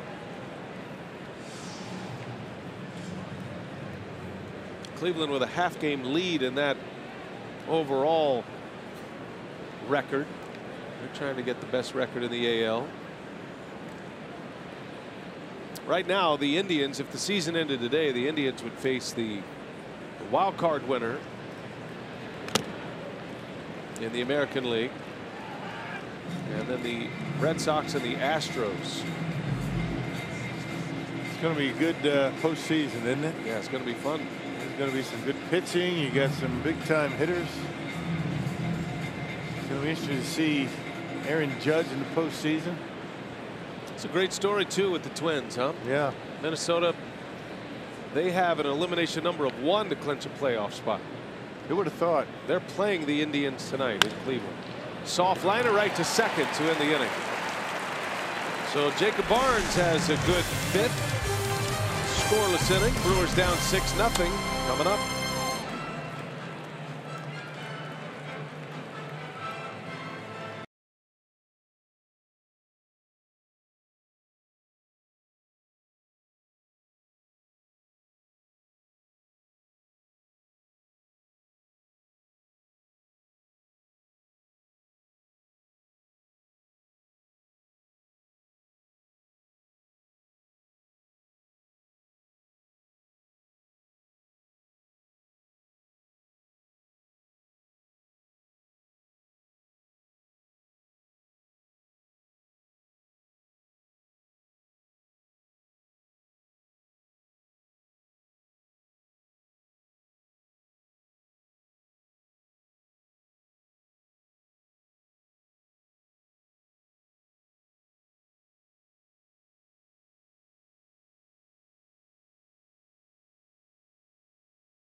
Watching in the National League Central out at Busch Stadium just a few moments ago, the Cubs have clinched the National League Central, a 5-1 win for them. 6 strong innings behind John Lackey, gave up just 1 run on 2 hits. Addison Russell came up with a big 3-run home run. Wade Davis on to get the final out. The Cubs win it 5-1. They are the first World Series champs to go back and defend their division title since the 2009 Phillies did it. Yeah, and 3 straight playoff appearances, Sophia, for the Cubs. They have not done that. Take a guess the last time the Cubs went to 3 straight postseasons, Rob. 1912. 1906, 07, and 08. Okay, I was off. Winning the World Series in 08. So congratulations to the Cubs. Hard-earned division title this year. Brewers gave them a run for their money. They get to the last 5 games of the season, but the Cubs closed the Brewers and the Cardinals out today. So the Cubs and the Nationals will be the division series matchup in the National League. What a matchup that is going to be. Bryce Harper's back. Ooh. Great pitching of the Washington Nationals. Brett Phillips starting this inning for the Brewers here in the 5th. Dodgers are going to have the best record in the NL, and they will take on the wild card winner, which will be Arizona. And then either the Rockies or the Brewers, or maybe even the Cardinals. Fly ball to left, going to be run down by Duvall. They're flashing the leather tonight. We talked about that when he first came on the air tonight. One of the better defensive teams in the league, or in all of baseball for that matter. The second fewest errors of any team in either league. A good running catch by Adam Duvall. First out of the inning.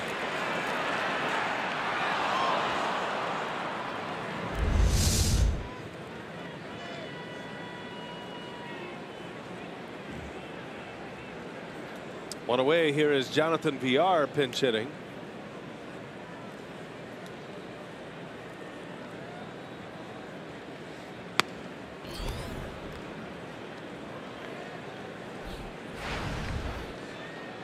Villar coming off the bench.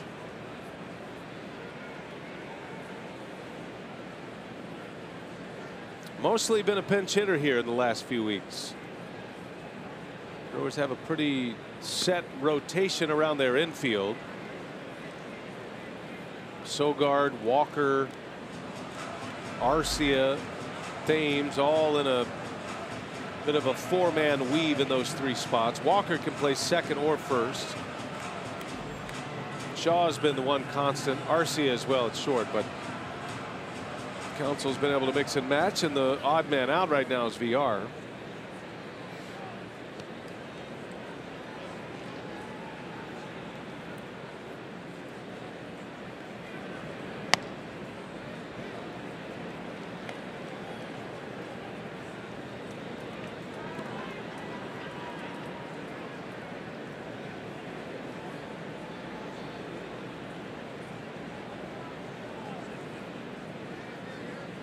Two balls and a strike on Villar. Down goes 2-2 now. Another fastball, 95 for Homer Bailey. Back-to-back pretty good starts against the Brewers. And no decision his last time out. That was when the teams hooked up in Cincinnati. Pitched well.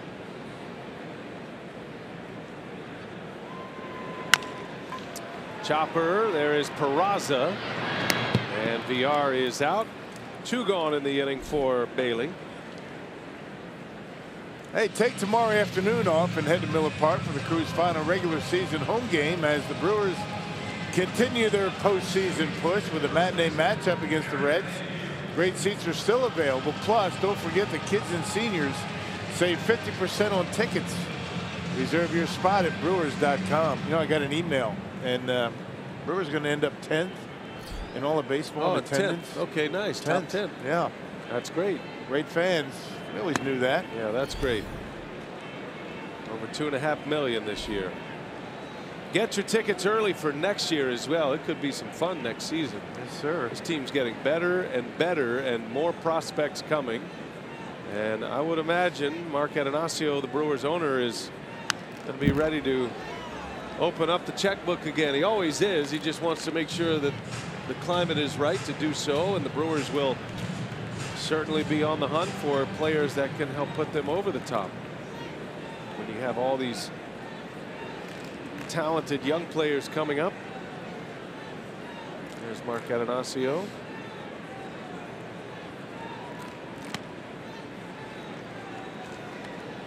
Yeah, the Brewers are right back in a wheel to contend again, and hopefully they can get a little help the rest of this season. Yeah, not done yet this year.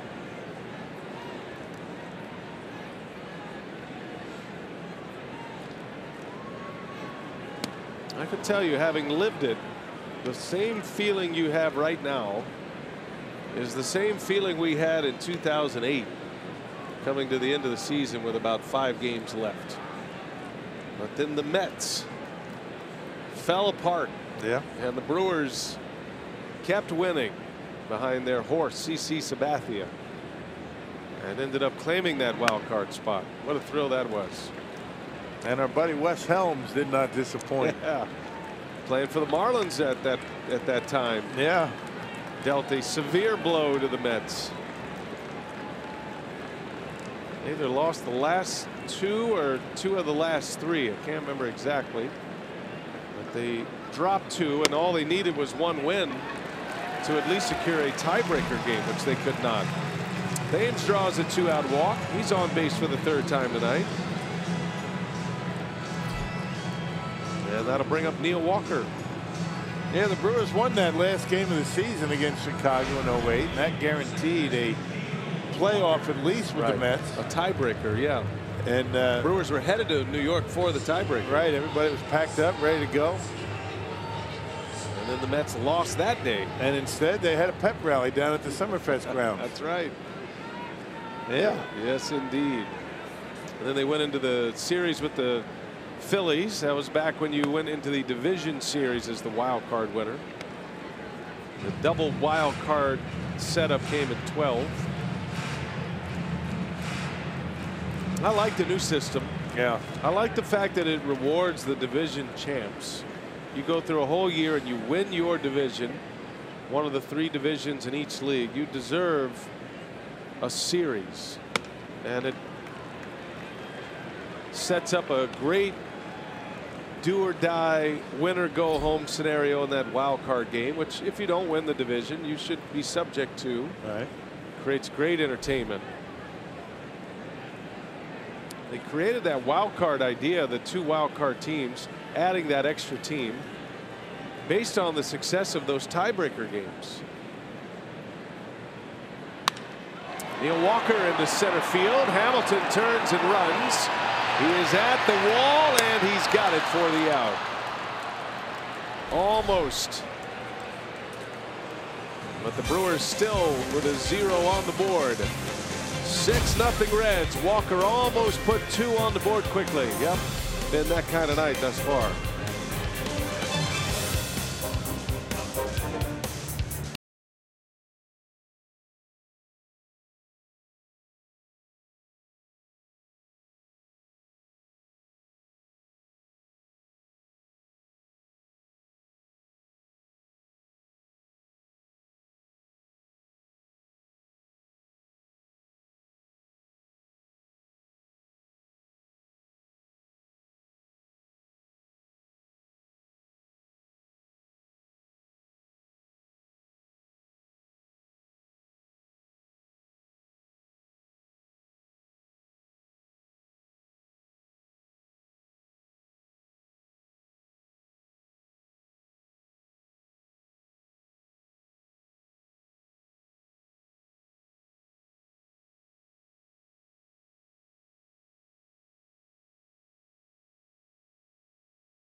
Well, there's nothing like October baseball, and you can catch all the excitement, all the drama, and every unforgettable moment as baseball's best vie for the game's ultimate prize. Go to MLB.com/postseason to check out the complete 2017 postseason schedule. It all starts on October 3rd. Still could have a tiebreaker game on the Monday following the regular season on October 1st. Or October 2nd, I should say. NL playoff picture brought to you by UW Whitewater Athletics. So the Brewers right now 1 back in the loss column to the Rockies, in danger of falling 2 back with 4 to play. And the Cubs clinching the division with the win tonight against the Cardinals. Junior Guerra, next man out of the Brewer bullpen as we go to the Cincinnati 6th inning. Short start by Brandon Woodruff. Goes 2 1/3. Wong and Torres finished that 3rd inning. It's been a forgettable season for Junior Guerra, now working out of the Brewers bullpen. He's made 13 starts. He's got an earned run average up there for Junior. And pitched on Sunday against the Cubs.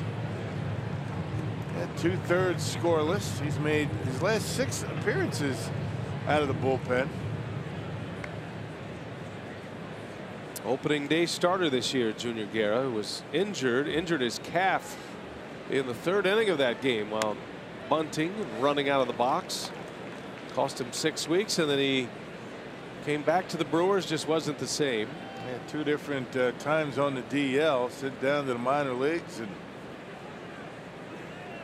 well, after a season that he had last year, a disappointment for Junior. Yeah, he was the Brewers pitcher of the year last year. Trying to finish with some terrific outings here at the end to give the Brewers something to think about for next season. We went to spring training. There were only 2 spots secured in the rotation, according to Craig Counsell, Guerra and Davies. As Junior strikes out Bailey to start the 6th.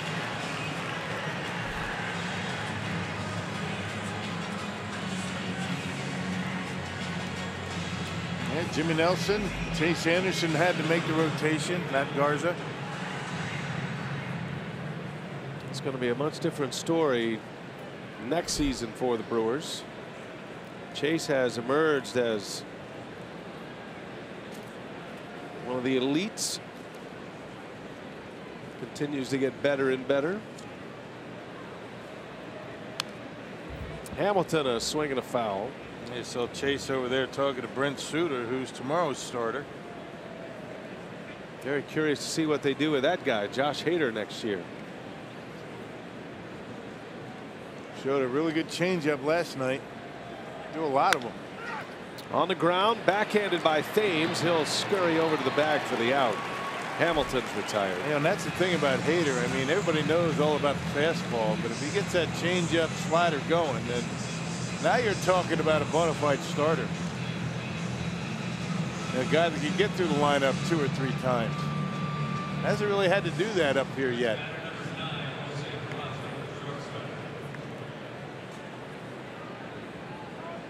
Hader got the win last night in his 2 2/3 innings. Jose Peraza at the plate. By the way, Cozart left this game with right quad tightness. Peraza bounced into the double play in his first at bat in the 4th.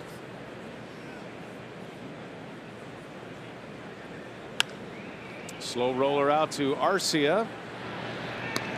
And that's a 3 up, 3 down for Junior Guerra. Gets a strikeout to the bottom of the 6th. Brewers down 6-0.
last home game here at Miller Park for the regular season, but looking ahead to next year, make sure you save the date for Brewers on Deck 2018, which will be coming up Sunday, January 28th.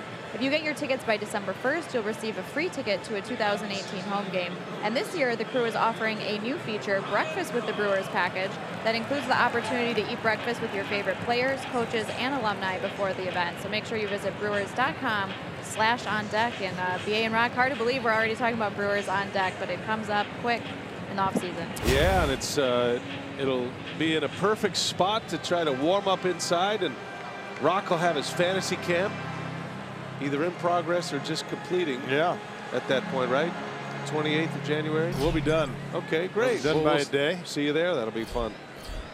I haven't been able to go there for the last few years. Fantasy camp, kind of at the same time. And Ryan Braun leads off, a swing and a miss. Tell us about fantasy camp, Rock. There's plenty of time now. Yeah, there you see it. You got to sign up now because we are loading up. We got 80 sign-ups. We're going to be capping it off here soon. The 2008 reunion camp with all the 2000. We've been talking a lot about the 2018. You know, that wild card push. Got some of the big players in as coaches. Braun, a roller to third base. Nice pickup by Suarez. Ryan is out. And Prince Fielder's all slated to come down. Corey Hart, Billy Hall, Ben Sheets. Have you asked Ryan Braun to come? Jason Kendall. Yeah, I have asked Ryan. I've been talking to Ryan about it. Now he might fly in for a day. He hasn't committed yet, but I know J.J. Hardy, who lives in Arizona, said he's going to stop by. J.J. stop by for a day, say hello to everybody. That would be great if Ryan Braun would show up. We'll shame him over the next few days. You want to talk to him on the plane going to St. Louis? How about I mention something about that? I would imagine you'd like to see those guys. It's been a while. You'd be surprised. Those guys don't really, talk a lot. They don't get together too much. You're going to change all that for him. It's kind of the way, baseball is, You out of sight, out of mind a little bit, but, you really get right back into it very quickly. No warming up in the bullpen. The install starts flying really quickly. Guys have a good time.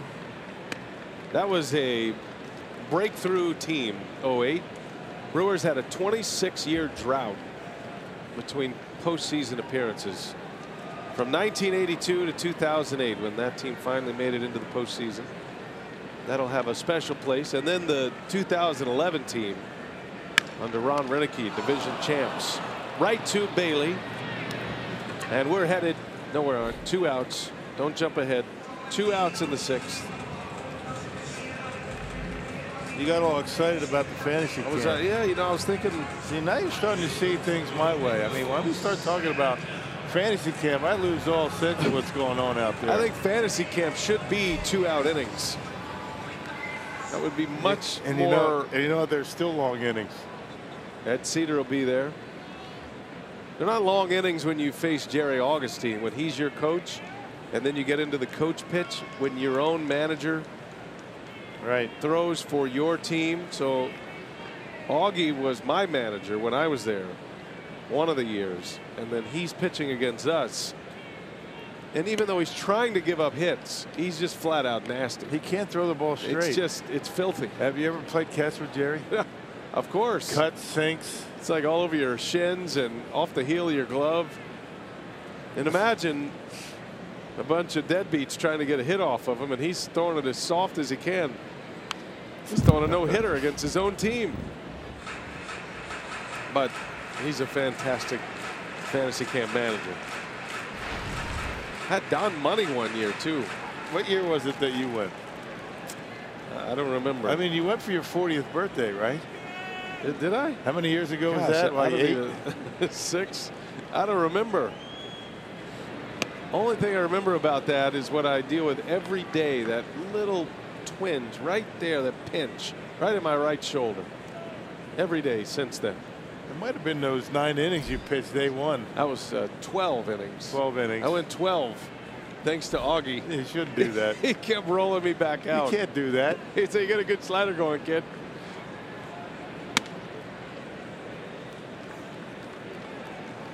Yep, January 20th, 27th. Looking forward to it. Fantasy camp. It kind of kicks off baseball for me. Starts the baseball season. Weather's great. Spring training right after that. Yeah. Yeah, it's a real great opportunity to see green grass and blue skies. It was a swing and a miss, and now the inning is over. The Brewers going quietly tonight. This has been a mess. 6 in the books. 6-0 Cincinnati. Reds are coming up in the 7th.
At Miller Park. Don't forget, you can start your day with first things first. Weekday mornings on FS1 with host Chris Carter and Nick Wright. They kick off the day with the latest in sports. First things first. Weekdays at 5:30 a.m. I will not be making that. 5:30 a.m. DVR. FS1. DVR like I do. Here's Oliver Drake. And we go to the 7th inning. By the way, we want to send out our best to a guy that's been around here for a long time. Great friend of ours up here. Works in the scoreboard. Corey Wilson. He is the manager of the what they call electronic displays. He works in the scoreboard. He's an integral part of the team over there under Alita Mercer, Tim Shea, Darren Anderson. And Darren and his crew do a great job with the game day entertainment, and Corey Wilson is a big part of that, and he's leaving. He's working his last couple of days with the Brewers here, and he'll be heading back to his hometown of Sioux Falls, South Dakota. Those size 18 shoes he wears are going to be hard to fill. Hey, he's a big boy, big man. We're going to miss him. Yeah, always a fun guy to get to know. He's one of the names that you might not know, but you've been entertained by his creativity and his work for many years here at Miller Park on the scoreboard system. So Corey Wilson, thanks for all the memories, and thanks for all the great work. I always see him in the hallway and out by the soda machine in the press room, because we're not allowed in that room. Right. That's there's too much going on. Too much expensive stuff in there. Gotta have a special swipe card to get in there, which we do not have. That is not. We're not allowed in that place. That's what we call the Dean Roscoe Chalet in there, the organ player here at Miller Park. He keeps that thing pretty well on lockdown. Pretty intimidating, just looking in there. A lot going on.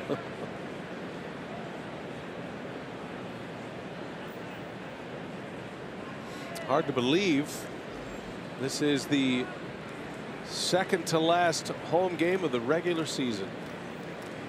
Crazy. The penultimate home game run. Votto into center field, hits that one hard, but Phillips is there. Fought it a little bit, maybe a little slip, but Votto is retired for the first time tonight. Got him out. Third time he's been retired in 2 games.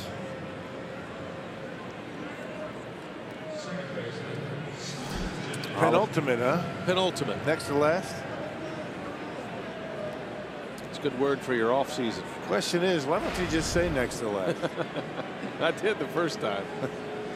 But you were so uninspired, I thought I'd add a little spice to it. Wake me up. Here's Scooter Gennett.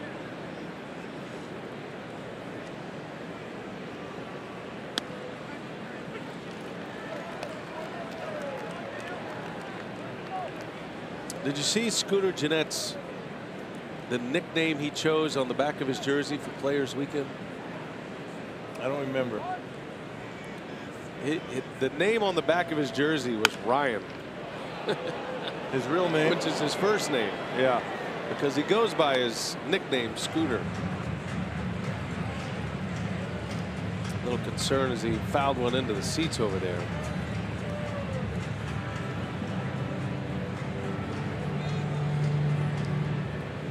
Yeah, there were some good ones in that Players Weekend. That was a roaring success, Players Weekend. I enjoyed that thoroughly. Brewers had some great ones. Bad Boy. Mayor of Ding Dong City. Zach Davies. Yeah, Mayor of Ding. It was Mayor-DDC. Travis Shaw's nickname, Mayor of Ding Dong City. That's great. I'm going to have to start implementing that into the home run reel calls for him. Right. I haven't done that yet. I didn't know if that was a real thing or not. Mayor of Ding Dong City.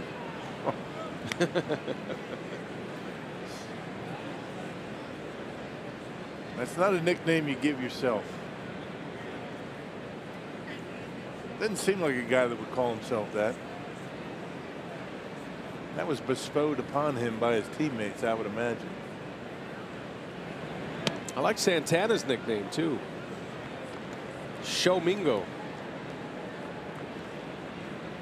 Look, he's making friends, waving at the crowd. Easygoing guy. Santana.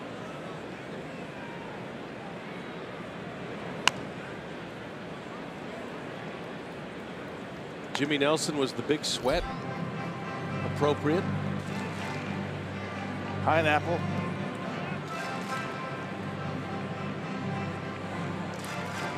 Where's your jersey these days? They gave you one.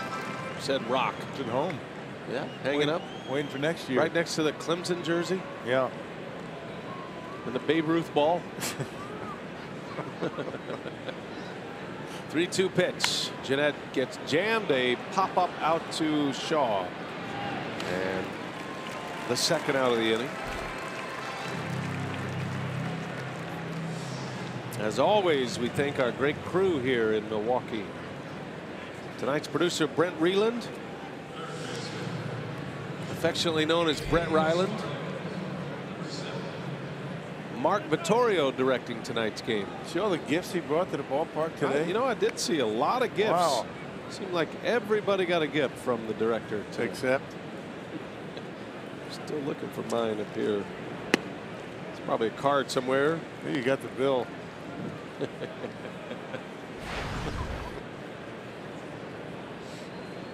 A terrific booth crew. We love these guys. Make things easy for us. Mike Faulkner on stats each and every night.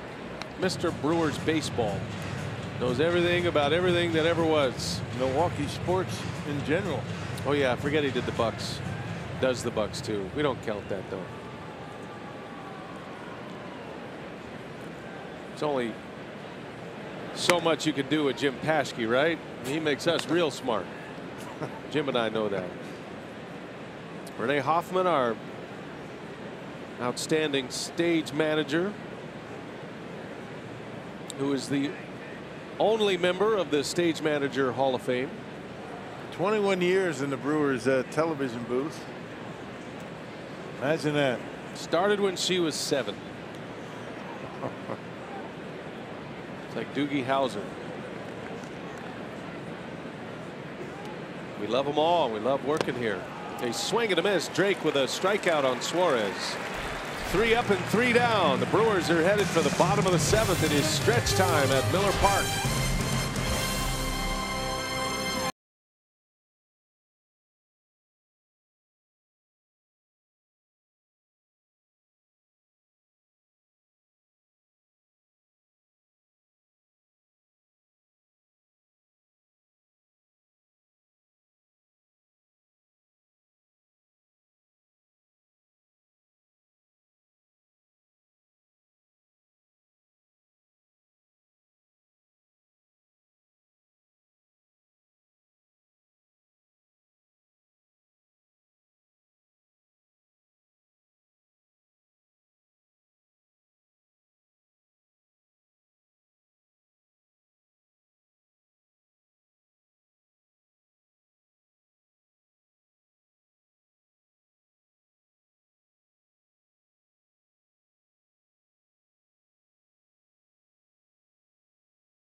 Way back, and there she goes!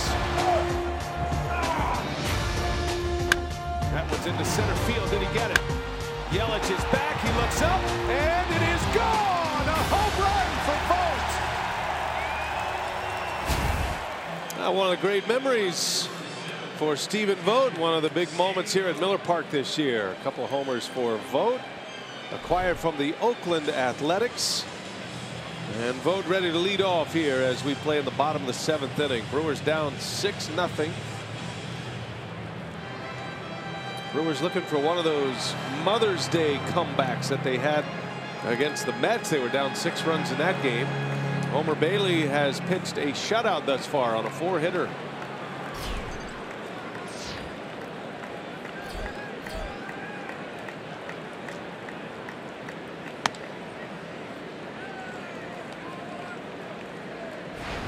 He's really mixed it up well tonight. I mean, velocity has been good.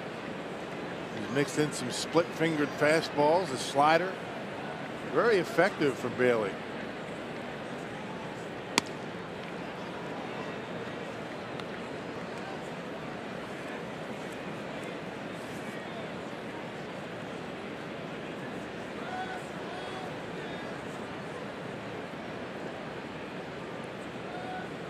One ball, one strike on Vogt.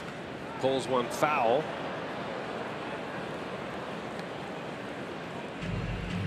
Yeah, season high innings for Bailey has been 6 2/3.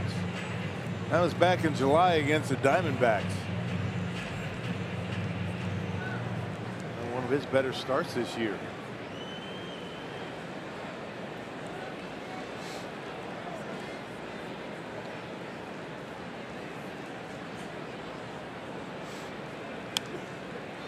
Now Vogt tonight has a single and a base hit to right. He's 1 for 2. 3 hits last night.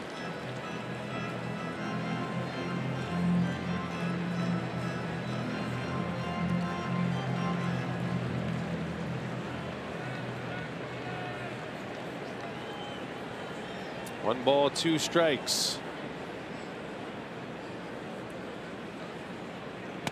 And it got him. Bailey strikes him out. Hey, tonight's time of the game, we're at Redstone's North End Tavern in Sun Prairie. If they call the Brewers by 8 o'clock tomorrow morning, they get 40 tickets to a Friday night game in the Miller Lite Beer Pen. That's for April or May next year. This offer courtesy of the Tavern Lake of Wisconsin and Miller Lite. One more Tavern of the game. That's sad. At home. We got 2 more coming up in St. Louis. You don't do those every day in the off season just for fun? As you go around your tavern tour? No, I just go visit. Yeah. I love Sun Prairie. That's a cool town outside of Madison.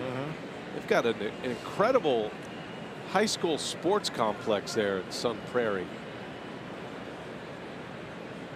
I spent many of hours in the gym at dance competitions at the You were Sun dancing, Prairie are you? Dam. Yeah, dance. Participating in the dance competitions. Really good. Yeah, it's pretty good. Light on your feet. Yeah, you know, middle-aged men. What's your specialty? Salsa? Yeah, the cha-cha. Oh, my daughter's on a dance team, Rock. Come on. I know that. All those years. I know. A lot of pop music. It's very loud and very peppy and cheery, and you'd be perfect there. Yeah. You should come. Bring your dog. Bring Rupert. Rupert.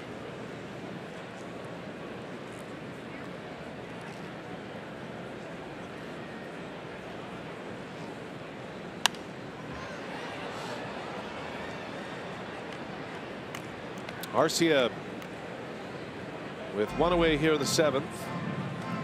Part of a key moment in this game. He had a single to center field.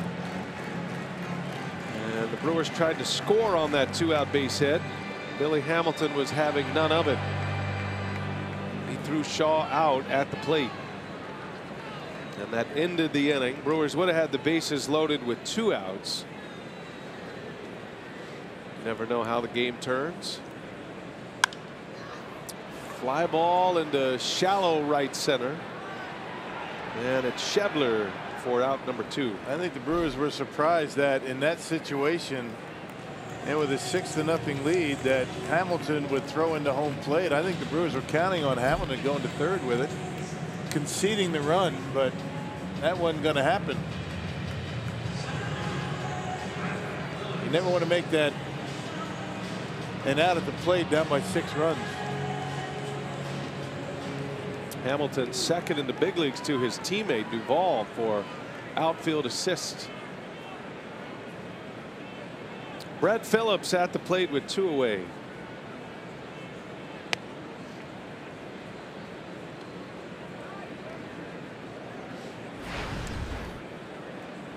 Homer Bailey is retired 6 in a row.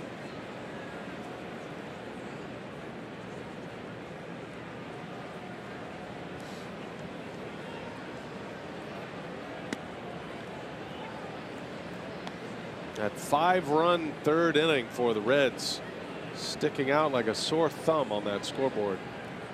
That was the one that did him in at this point. 5 runs on 6 hits, 10 batters came to the plate. Woodruff just could not put the lid on it. That hit him. Phillips hit by a pitch with 2 away. A base runner here in the 7th. Snaps a string of 6 straight. And the Brewers will go to their bench now with Aguilar coming on. Get a quick strike here. You never know. Brian Price wants to take a look at this. He does not believe the ball hit Phillips. And he's waiting on his clubhouse review to let him know yay or nay.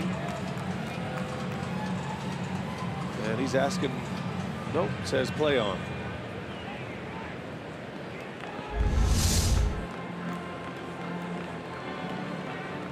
Got him in the hand. Yeah, bottom of the hand. If it hits the knob of the bat under the hand, that's a foul ball. But Battle hits the hand first. Right. Right. Not enough there to overturn. Well, here's Aguilar. Trying to hit a 6-run homer here. And just get something going. Get something on the board. Break the seal here. Jesus has been great off the bench this season for Council. Got the top of the order coming up next. Thames is waiting. Bullpen is active. Michael Lorenzen, hard throwing right-hander. We saw him last night.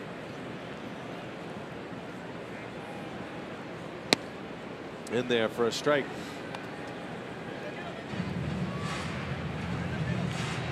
Adding like this has to give the Reds some encouragement for Bailey, you know, for next year. This will be his last start of the season. 3 surgeries in 2 years for Homer Bailey. Bailey's contract runs through the 19 season. Could go to 20 with an option, but it was a 6-year deal. A deal he signed in 2014, and that was when all of the troubles began for Homer Bailey. So they have been on the wrong side of this contract, the Reds. Bailey's been injured, made only 8 starts in a 2-year span, 2015, 2016. This his comeback year after all those surgeries.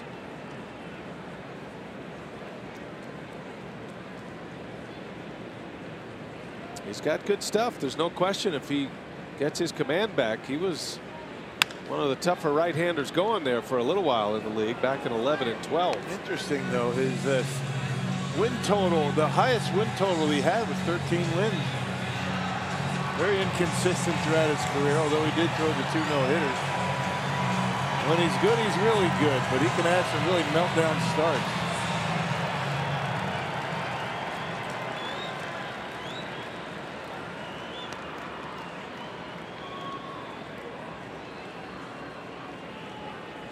It's a pro move right there as well. Crowd trying to get into it. Getting all fired up. Bailey says, I need a new baseball. Slows it down. 2-2 to Aguilar. Got a runner at first. Phillips. And a big cut, didn't he?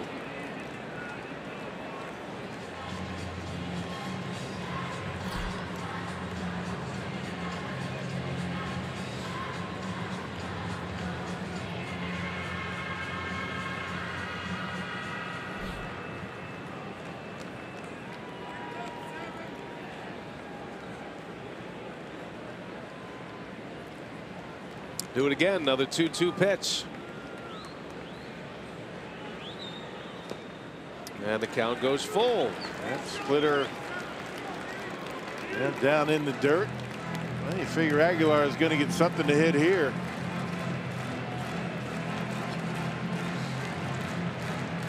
Another base runner. Things get interesting. The Brewers will get back to the top of their order. Bailey got the first 2 men out, then he hit Phillips. Now 3-2, 2 outs. Going to give Phillips a head start at first.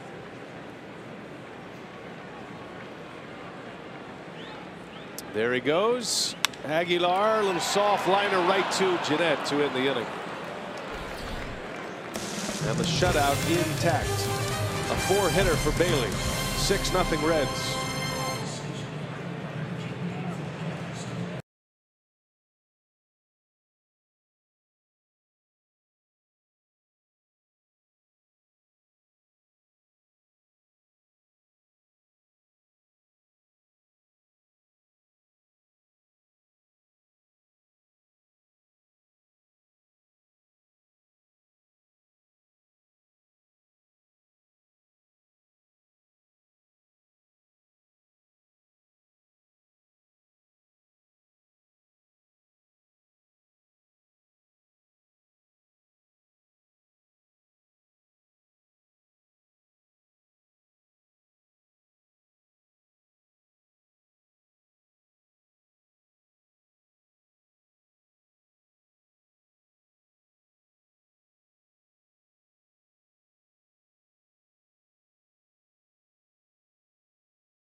All on Fox Sports Wisconsin is brought to you by Miller Lite, the original light beer.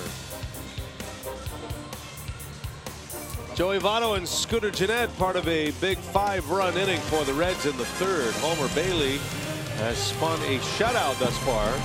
Looks like he's done for the day. Handshakes from his manager. And Rock, Homer Bailey showing some of his old form here tonight against the Brewers. He's in our Badger Mutual Insurance plays of the game. Yeah, he was throwing a lot of strikes tonight. He didn't really have a lot of the strikeouts tonight like he had when he was really on the top of his game, but able to mix in 3 good pitches. He threw the split-fingered fastball, the slider, the fastball, and again, his velocity is starting to creep up there. We were told before the game that his velocity has started to improve. He got up to about 95 miles an hour, and you got to imagine the Reds very encouraged as to what they've seen from Bailey over his last couple of starts going into next year. Well, Brian Price got an extension into next season, knowing that he'll get a chance to try to turn this pitching staff around. They've got enough offense to contend. There's no question about that.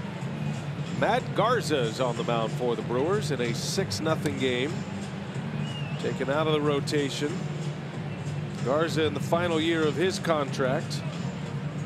It's been a while for Garza. Has not pitched since September 16th against the Marlins. He threw an inning and 2/3 scoreless. That 24th appearance, 22 of them starts. You can see that earned run average for Garza near 5. So Garza will face Scott Schebler to start this inning.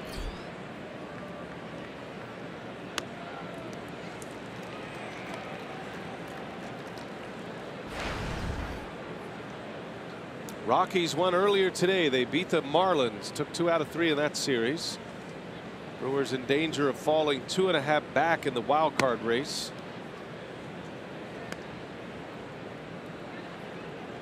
Brewers have 4 to play.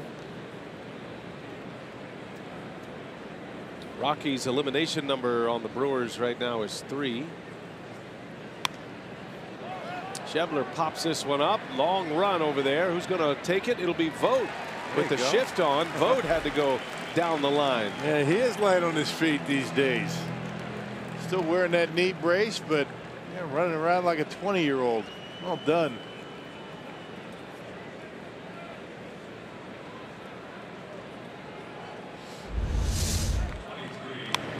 Yeah, with a shift, no chance for Shaw to get there. Garza might have thought he was going to have to catch it. You never want a pitcher dealing with a pop-up, so Stephen Vogt able to haul it in. Why is that nobody lets the pitcher catch pop-ups, Rock? I mean, they're people too. Yeah, well, sometimes they do, but you'd rather have an infielder take care of the, I'm trying to be nice here. You'd rather have a guy with a whole suit of body armor on and a mitt that's not conducive for pop-ups run 70 feet down the line to make a catch while the pitcher's standing right there. That's exactly right. You don't want those guys catching. You don't want those guys anywhere near that. No. What a slap in the face. Pitchers. No, down in the dugout, they have certain ways of describing that. That's a lot more, less diplomatic than what I was talking about. But is that going in your next book? I don't think there's going to be a next. Oh, it's got to be a next. It's my only chance. Get a picture? Yeah, I got to get a picture in that thing. So I have to write a book to make sure your picture's in it? Yes. You don't have to write anything. Just produce a book with my maybe like a 200-page coffee table. There's a photo album. All you? Just me and you. Some of those you can be in. Make up for the last one. Guy came in to have a book signed today. You weren't in the booth, but he came in and he asked, and I said, "Did you read it?" He goes, "Yeah." I said, "How'd you like all the pictures?"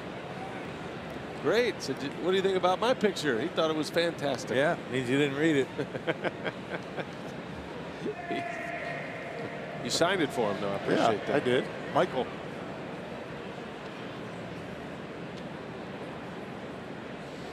Did you give it back to him? Not directly. I have a staff of there's a process in order to return a signed item from Bill Schroeder. I stepped into the concierge role while you were gone today. Yep, bobbleheads, books. There's a swing and a miss, a strikeout for Garza. 2 up, 2 down. I never did hear the prologue of the bobblehead situation. So the Bill Schroeder bobblehead day was Saturday. That was the day Fox had the broadcast. The Travis Shaw walk-off home run day. Right. Whatever happened? Did you show up? Did you sign a bunch of bobbleheads? I did not. No. You weren't asked? No. Or? No. Just kind of let that hang out there. I listened to you know, Uke and Levering around the house. Watched a little bit of it on television. It's almost like it didn't even happen. The bobblehead. Yeah, I know. It was nice. You know, the Brewers called me in the offseason. They said, "Would you mind doing it? We got a disco night bobblehead." And if you think about it, I mean, of the people that are working around here, right? Me and Uke are the only ones really that were around for that period of time. 70s. I don't see Uke as a disco guy. You two were peaking in the 70s. I know I did. Oh, I get it. Well, I'm glad you said that, because when I looked at that bobblehead, I looked at it and thought, there's only one thing missing from this bobblehead. Go ahead. It's me. But I couldn't figure out why you're wearing a white suit with bell bottoms. The polyester and the collar and the whole, and the hair and the whole thing. Really, that was the fashion. Big collar. Okay, that made more sense. Well, it was a sellout that day, so I think it was a popular item. It's got to make you feel good. Line drive into center field, and Phillips has to lay out at the end. Those are the hard ones, those line drives right at you. All looks good in the scorebook, and Matt Garza with a 3 up, 3 down, 8th inning.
The 8th we go. Craig Kashan, Jerry Augustine, and this one a tough one since the first inning. Joey Votto a home run against Woodruff, and everything kind of fell apart for Milwaukee, unfortunately, and this deficit just much too much to overcome at this point. Yeah, it is, and Homer Bailey's just taken over and pitched very well with 7 shutout innings. But you look at Woodruff early in the game, we talked about how important it wasn't the balance of pitches, it's the location, and that's where he really got hurt tonight. He wasn't locating any of his pitches very well. We'll break down this game here from Craig Counsell, and there's 4 games to go now for Milwaukee. We'll tell you what that means in their postseason push, because Colorado a winner already today, as you know. So the Brewers will, if this holds out the way it is, we'll be climbing a steep hill at this point, but we'll break it down after the ball game, BA. All right, Craig and Augie, thanks. Still some time left in this one with 6 outs to go. Lorenzen is in, the setup man. And Eric Thames at the plate to lead off. Top of the Brewers order.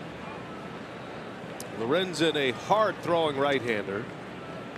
Very reliable, but that earned run average over 432. He's got that breaking pitch. He throws hard in the upper 90s.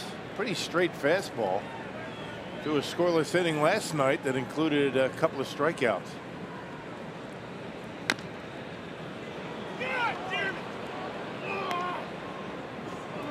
That would hurt him bad. Thames is writhing in pain. It's like a delayed reaction too. Where's that big pad? And that missed the pad. Athletic trainer Dave Yeager is out with counsel.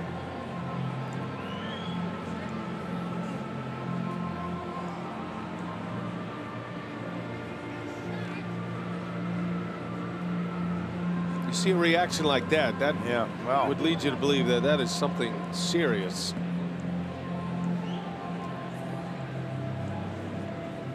Well, he pounded that one off his leg. Not sure where it hit him.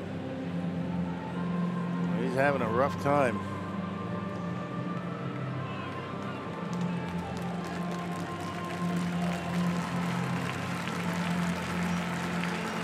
We're going to go ahead and take him out. No chance he can swing the bat. Let's hope this is not a season-ending situation for him. Let's see where it gets him. Oh, man, right under the pad, right on the ankle. And the top of the foot there. Yeah. Gosh.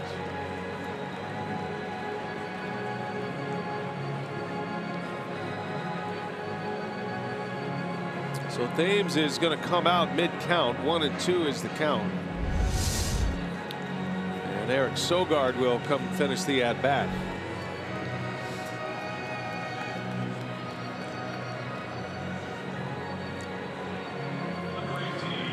Well, this night keeps getting worse for the Brew Crew. Yeah, no kidding. Well, the way he was writhing in pain on the ground, you figure he's not going to be able to do much tomorrow. Of course, you hope so. Now, Sophia will be in the clubhouse following the game from Brewers Live. Try to get an update as best we can if they're able to turn it around and update that fast. And we'll have to wait and see on Eric Thames. That did not look pretty. So Sogard is up there now, a 2-2 count. It's like your old inner squad days when you'd go up to the plate in a 1-2 count. Right. Be ready to hit.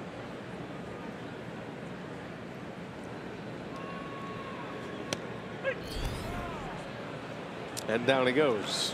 And that strikeout will go down on the record of Eric Thames. Anything else, it would have been Sogard's at bat except for a strikeout. Came into that at bat with a 1-2 count.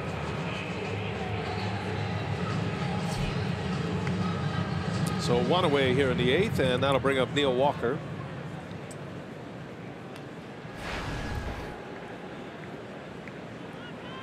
Don't forget, day game tomorrow.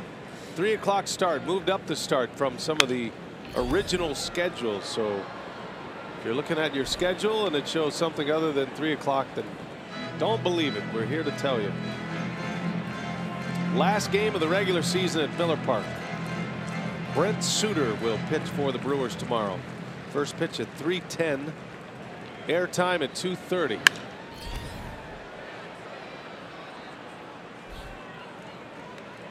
Brewers have Chase Anderson lined up to pitch against the Cardinals on Friday. The Rockies are headed for a series against the Dodgers at Coors Field.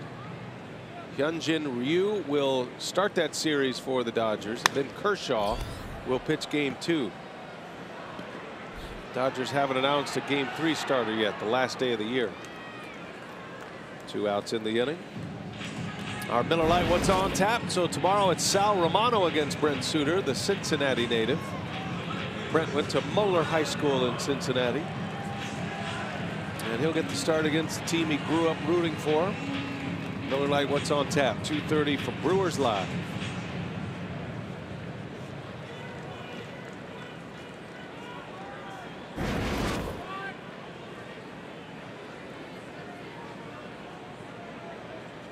Ryan Braun with 2 away.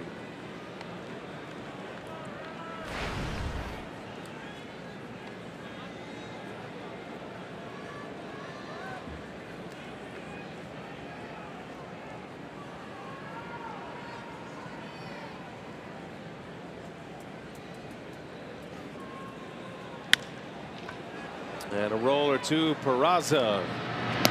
That'll retire the side. Brewers go in order in the bottom of the 8th. We're headed for the 9th. It is 6-0 Cincinnati.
A 5-run third, and the Reds have not looked back. They've gotten great pitching tonight.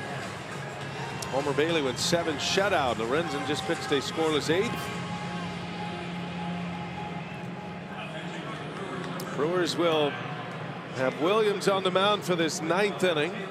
Taylor Williams spent the year in Double-A. He is a very interesting pitcher to watch for next season.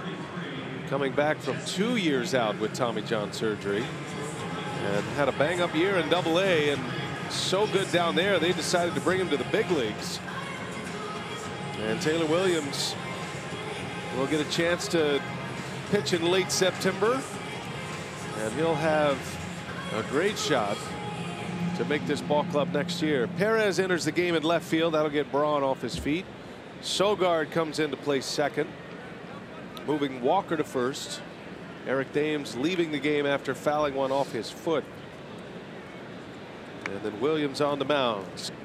Jesse Winker, who homered last night, will lead off for Cincinnati. And Williams, who has that big fastball, puts one right by him. Yeah, Williams made his major league debut in Cincinnati against the Reds. That was back on September 6th. Last time he worked in a game was back on the 17th right here at Miller Park. Winker lines one to center field, falls in front of Phillips, and Winker on his way to second base with a double.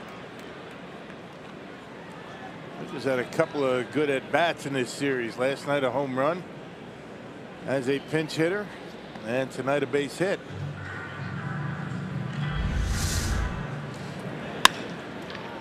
It's like that one had a little knuckle to it, kind of fooled Phillips. And not able to keep it in front of him, and Winker in with a double. Brewers have used 9 pitchers tonight. Yes. Woodruff could not get through the 3rd. Wong and Torres had to help him get through that 3rd inning. And then it's been a pitcher an inning since, like a spring training game. But this guy's worth watching right here. This kid Williams. I was talking to Matt Arnold, the Brewers assistant GM, who had seen a lot of Williams when they were deciding who to bring up with expanded rosters in September, and he kept mentioning Williams as a possible candidate. So this guy's got electric stuff, and he's been, you know, trying to come back from injury, find that command. It's a very familiar story for pitchers who are out, especially when you're out for 2 years. You lose so much feel. And Williams kind of clicked it all in and at the AA level in Biloxi. You don't need as much feel when you throw 97, 98 miles an hour, right? He's got a good arm. He does. He can really bring it. He's a A-plus athlete as well. He's one of the fastest players the Brewers have in the entire organization, believe it or not. It'd be an intriguing guy to watch. If he does, you know, end up in a rotation, I think the Brewers would love for him to be a starter. Right now, keep him in the bullpen here in the big leagues. There is a lot more coming, folks. This Brewers organization is loaded. It is so fun to watch these guys come up. Yeah. Never before in this organization. I mean, maybe going back, way back, that wave of players that included Fielder and Weeks and Hart. I mean, that was a special group right there. But as far as the overall balance of the organization with pitching and the young hitters, you're going to start to see some names that are thriving in the minor leagues surface here in the next couple of seasons. There's a strikeout. Not much of a chance right there for Hamilton with that heater. Yeah, we saw two of them up at the booth last night, right? Corbin Burns, Lewis Brinson. Well, the pitcher and the player of the year in the minor leagues, Brinson and Burns.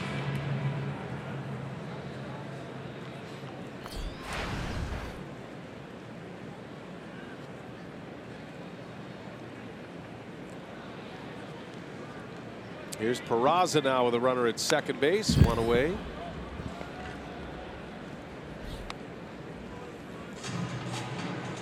Right now in Arizona, the instructional league is happening. That's a great spot if you're making a trip to the Phoenix area. A lot of the younger prospects. Keston Hiura is there, and he's the Brewers' first rounder. A terrific hitter who is now playing second base at Instructional League. And then following Instructional League will be the Fall League. That's where you see some of the top flight prospects. Guys who will have a chance to be in the big leagues the following year. The baseball calendar never ends. No, always something going on. And then you have winter ball, and you know, guys go down there into Latin America. I got to get down there at some point to see the Caribbean playoffs, Caribbean series. You wonder if, you hate to think about it, but the Puerto Rican League. Yeah. I wonder if they're going to be able to have that the way, the tough spot that they're in down there with the two hurricanes. It's been struggling too, Puerto Rico. It thrives in the Dominican, Venezuela, especially in the Dominican Republic. Yeah, that is a good call. I don't know how that's going to end up. That, by the way, certainly encourage you to reach out to whatever vehicle you would prefer to donate and help our Puerto Rican friends. That area is just devastated by all the flooding there. Slow roller, and Peraza is going to reach. I know Pudge Rodriguez has put a group together, and they're delivering supplies. If you're trying to stick with a baseball related organization to do that, so many great Puerto Rican players. Carlos Beltran is involved in a big way.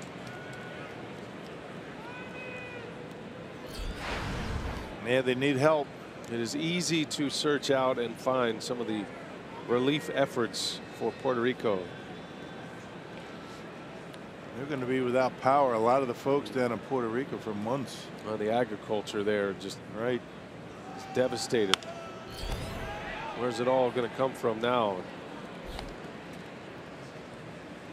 Major League Baseball scheduled to play a game down there next season. Brewers have played a game in Puerto Rico in the past. Hiram Bithorn Stadium. I played in that winter league down there. Played for Mayagüez. That was back in '83, I believe it was. Yep, '83. Good times down there. Well, as popular as baseball is, you got a feeling that baseball is going to have a significant role in the healing and recovery, whether it be, the gathering from major leaguers from Puerto Rico or major leaguers all around the country, supporting relief efforts. Baseball is going to be a big part of it, I promise.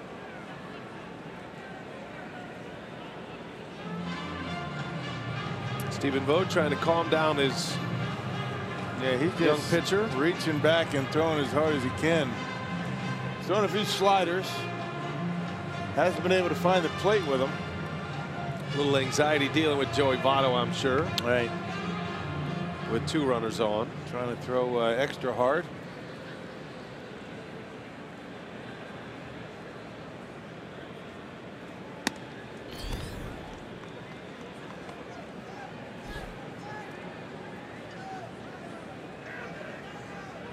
Votto did early damage tonight. Had a home run in the first, RBI single in the 5-run third. Sitting on 99 RBIs. There's a strike.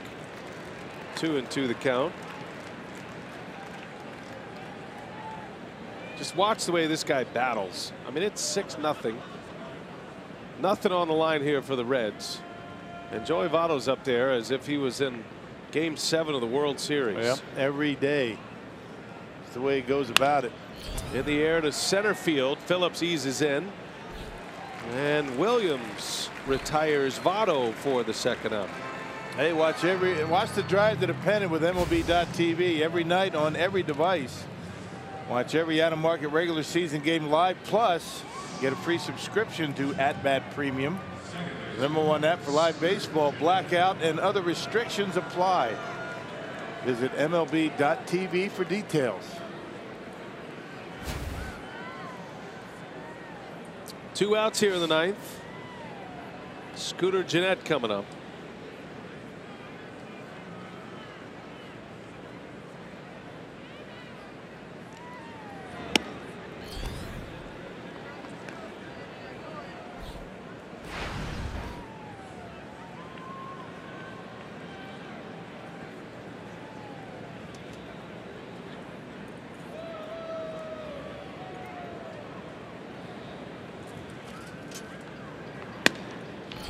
Scooter Gennett this year joining the pretty exclusive 4-homer club, hitting 4 home runs in a game. He was the 17th major leaguer to do it. And then JD Martinez did it recently for the Diamondbacks at Dodger Stadium, becoming the 18th. So only 18 to do it in the history of the game. Hit 4 home runs in a game. And 2 this year. Sean Green did it right here at Miller Park one season. Yes, he did. Playing for the Dodgers at that time.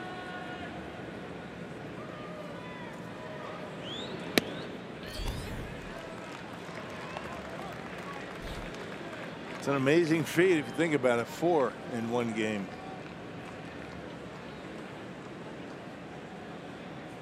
And who would have thought that Scooter Gennett would be one of them? He's hit 4 homers in a game. He's hit 4 grand slams this year as well. Scooter Gennett, who draws the walk to load the bases here in the 9th. Got to give Williams a little slack here. He hasn't pitched, feels like forever. Yeah, 17th last time he was on the mound. 10 days between outings. Trying to impress. Got a chance at a scoreless inning. No, he's got the bases loaded, but 2 men are out. And Eugenio Suarez at the plate.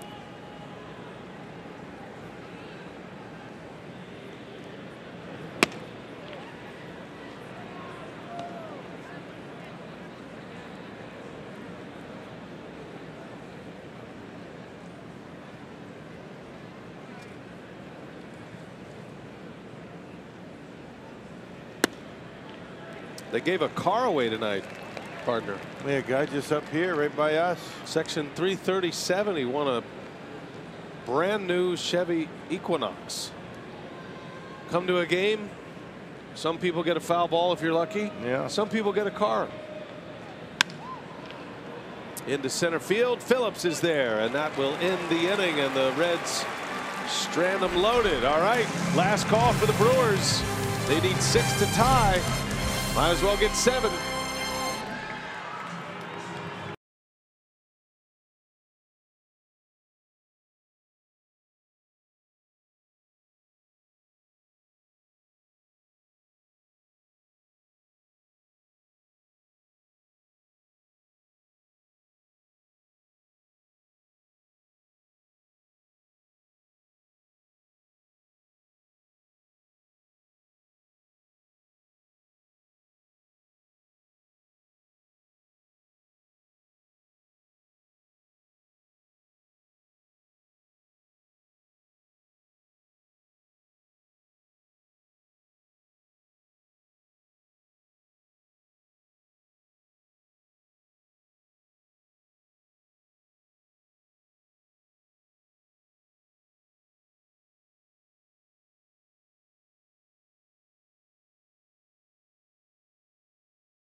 Brewers baseball tonight on Fox Sports Wisconsin, presented by Potawatomi Hotel and Casino.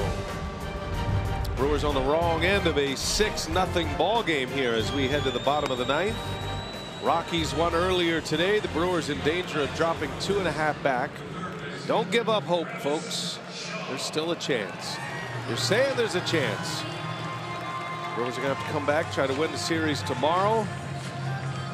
And then 3 in St. Louis. Rockies are going to have their hands full with the Dodgers coming up. Yes, they are. So that's something the Brewers will certainly count on. Some help from Los Angeles. Kevin Shackelford is on here for the 9th. And Travis Shaw leading off. Santana to follow, then Vogt. Brewers need a bunch of base runners. 5 bloops and a blast.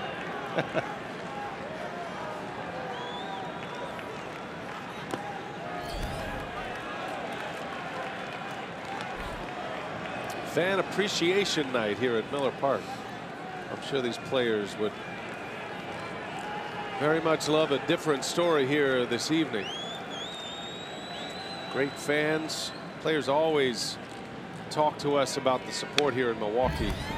And to pull over $2.5 million, going to end up in the top 10.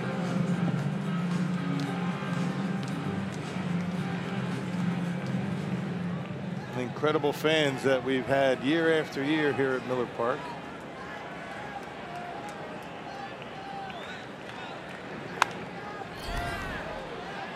And it's a great place to come watch a game for sure. We love it here.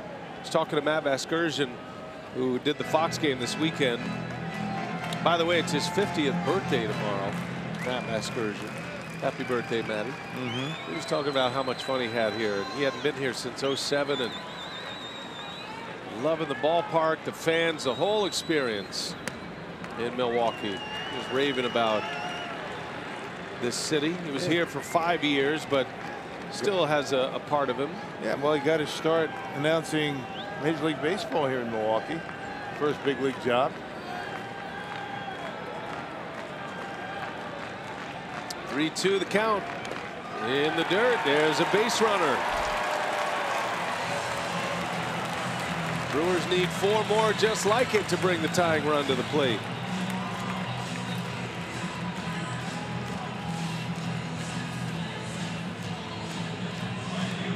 Rally hats are on here at the ballpark. Yes, indeed.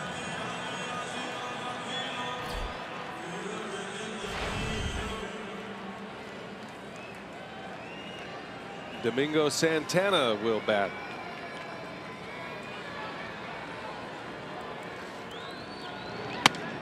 I did a game in the minor leagues. My team had a 9-0 lead in the 9th inning and lost 10-9 to Lance Berkman's Jackson Generals. Yeah, it's happened before. Seen it.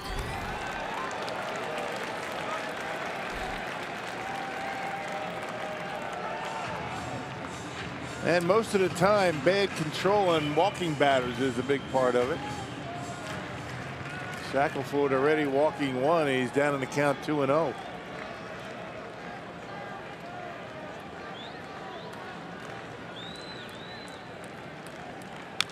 Ooh, Santana let it loose on the 2-0 pitch. Trying to hit number 30. Raisel Iglesias, the Reds closer, is getting loose. He's a good one. I don't think Brian Price is going to mess around too much. It's not going to take much more to get that guy in the game. Big swing again from Santana. 2-2 now. That's good fastball with velocity on it, a little movement.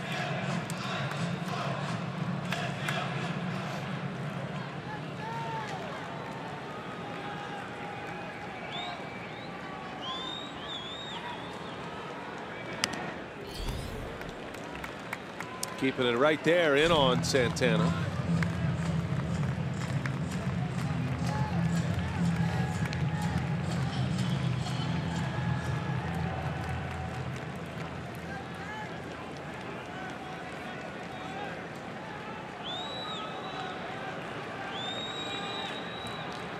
Two to Domingo. Fouls it away.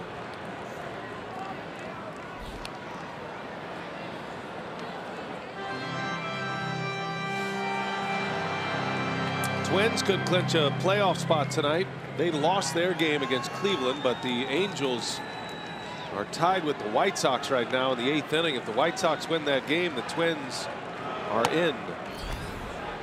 Oh, that's a swing. Unable to check it. And Santana is out. First out of the inning. Well, I don't know. That's it. Does he go? That's pretty close. 1 away. Here comes Vogt.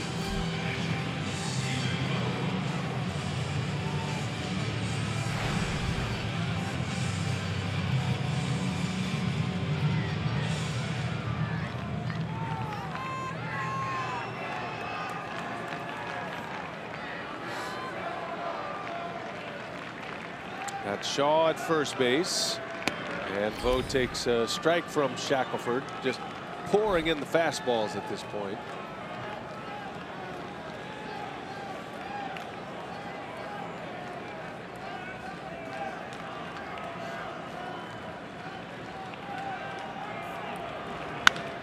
In the air, right center.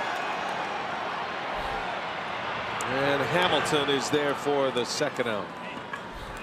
Well, Rocky got Brent Suter on the mound tomorrow. Going to be matching up against a team he grew up rooting for, the Reds. His hometown team. Yeah, well, you know how Brent Suter can mess up an offense. Even the best of hitters have had a difficult time with Suter throwing under hitting speed.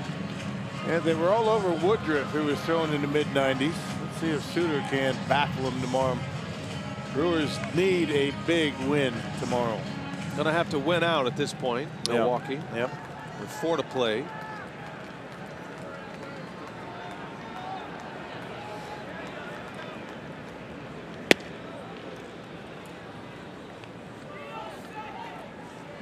Arcia 1 for 3 tonight. Had a single in the 4th. That was a key play in the game. Brewers trying to steal a run, down 6-0, and Hamilton threw out Shaw trying to score. That ended the inning. That one's into right center. Hamilton will run it down, and that's a ball game. And the Brewers give up a game to the Rockies in the wild card race. So the Reds win it 6-0. Combined 4-hit shutout. Homer Bailey picks up his 6th win. Brewers are 2.5 back. 2 games in the loss column with 4 to play. We'll do it again tomorrow afternoon. Brewers Live coming your way. Craig Kashawn standing by. Take it away, Craig.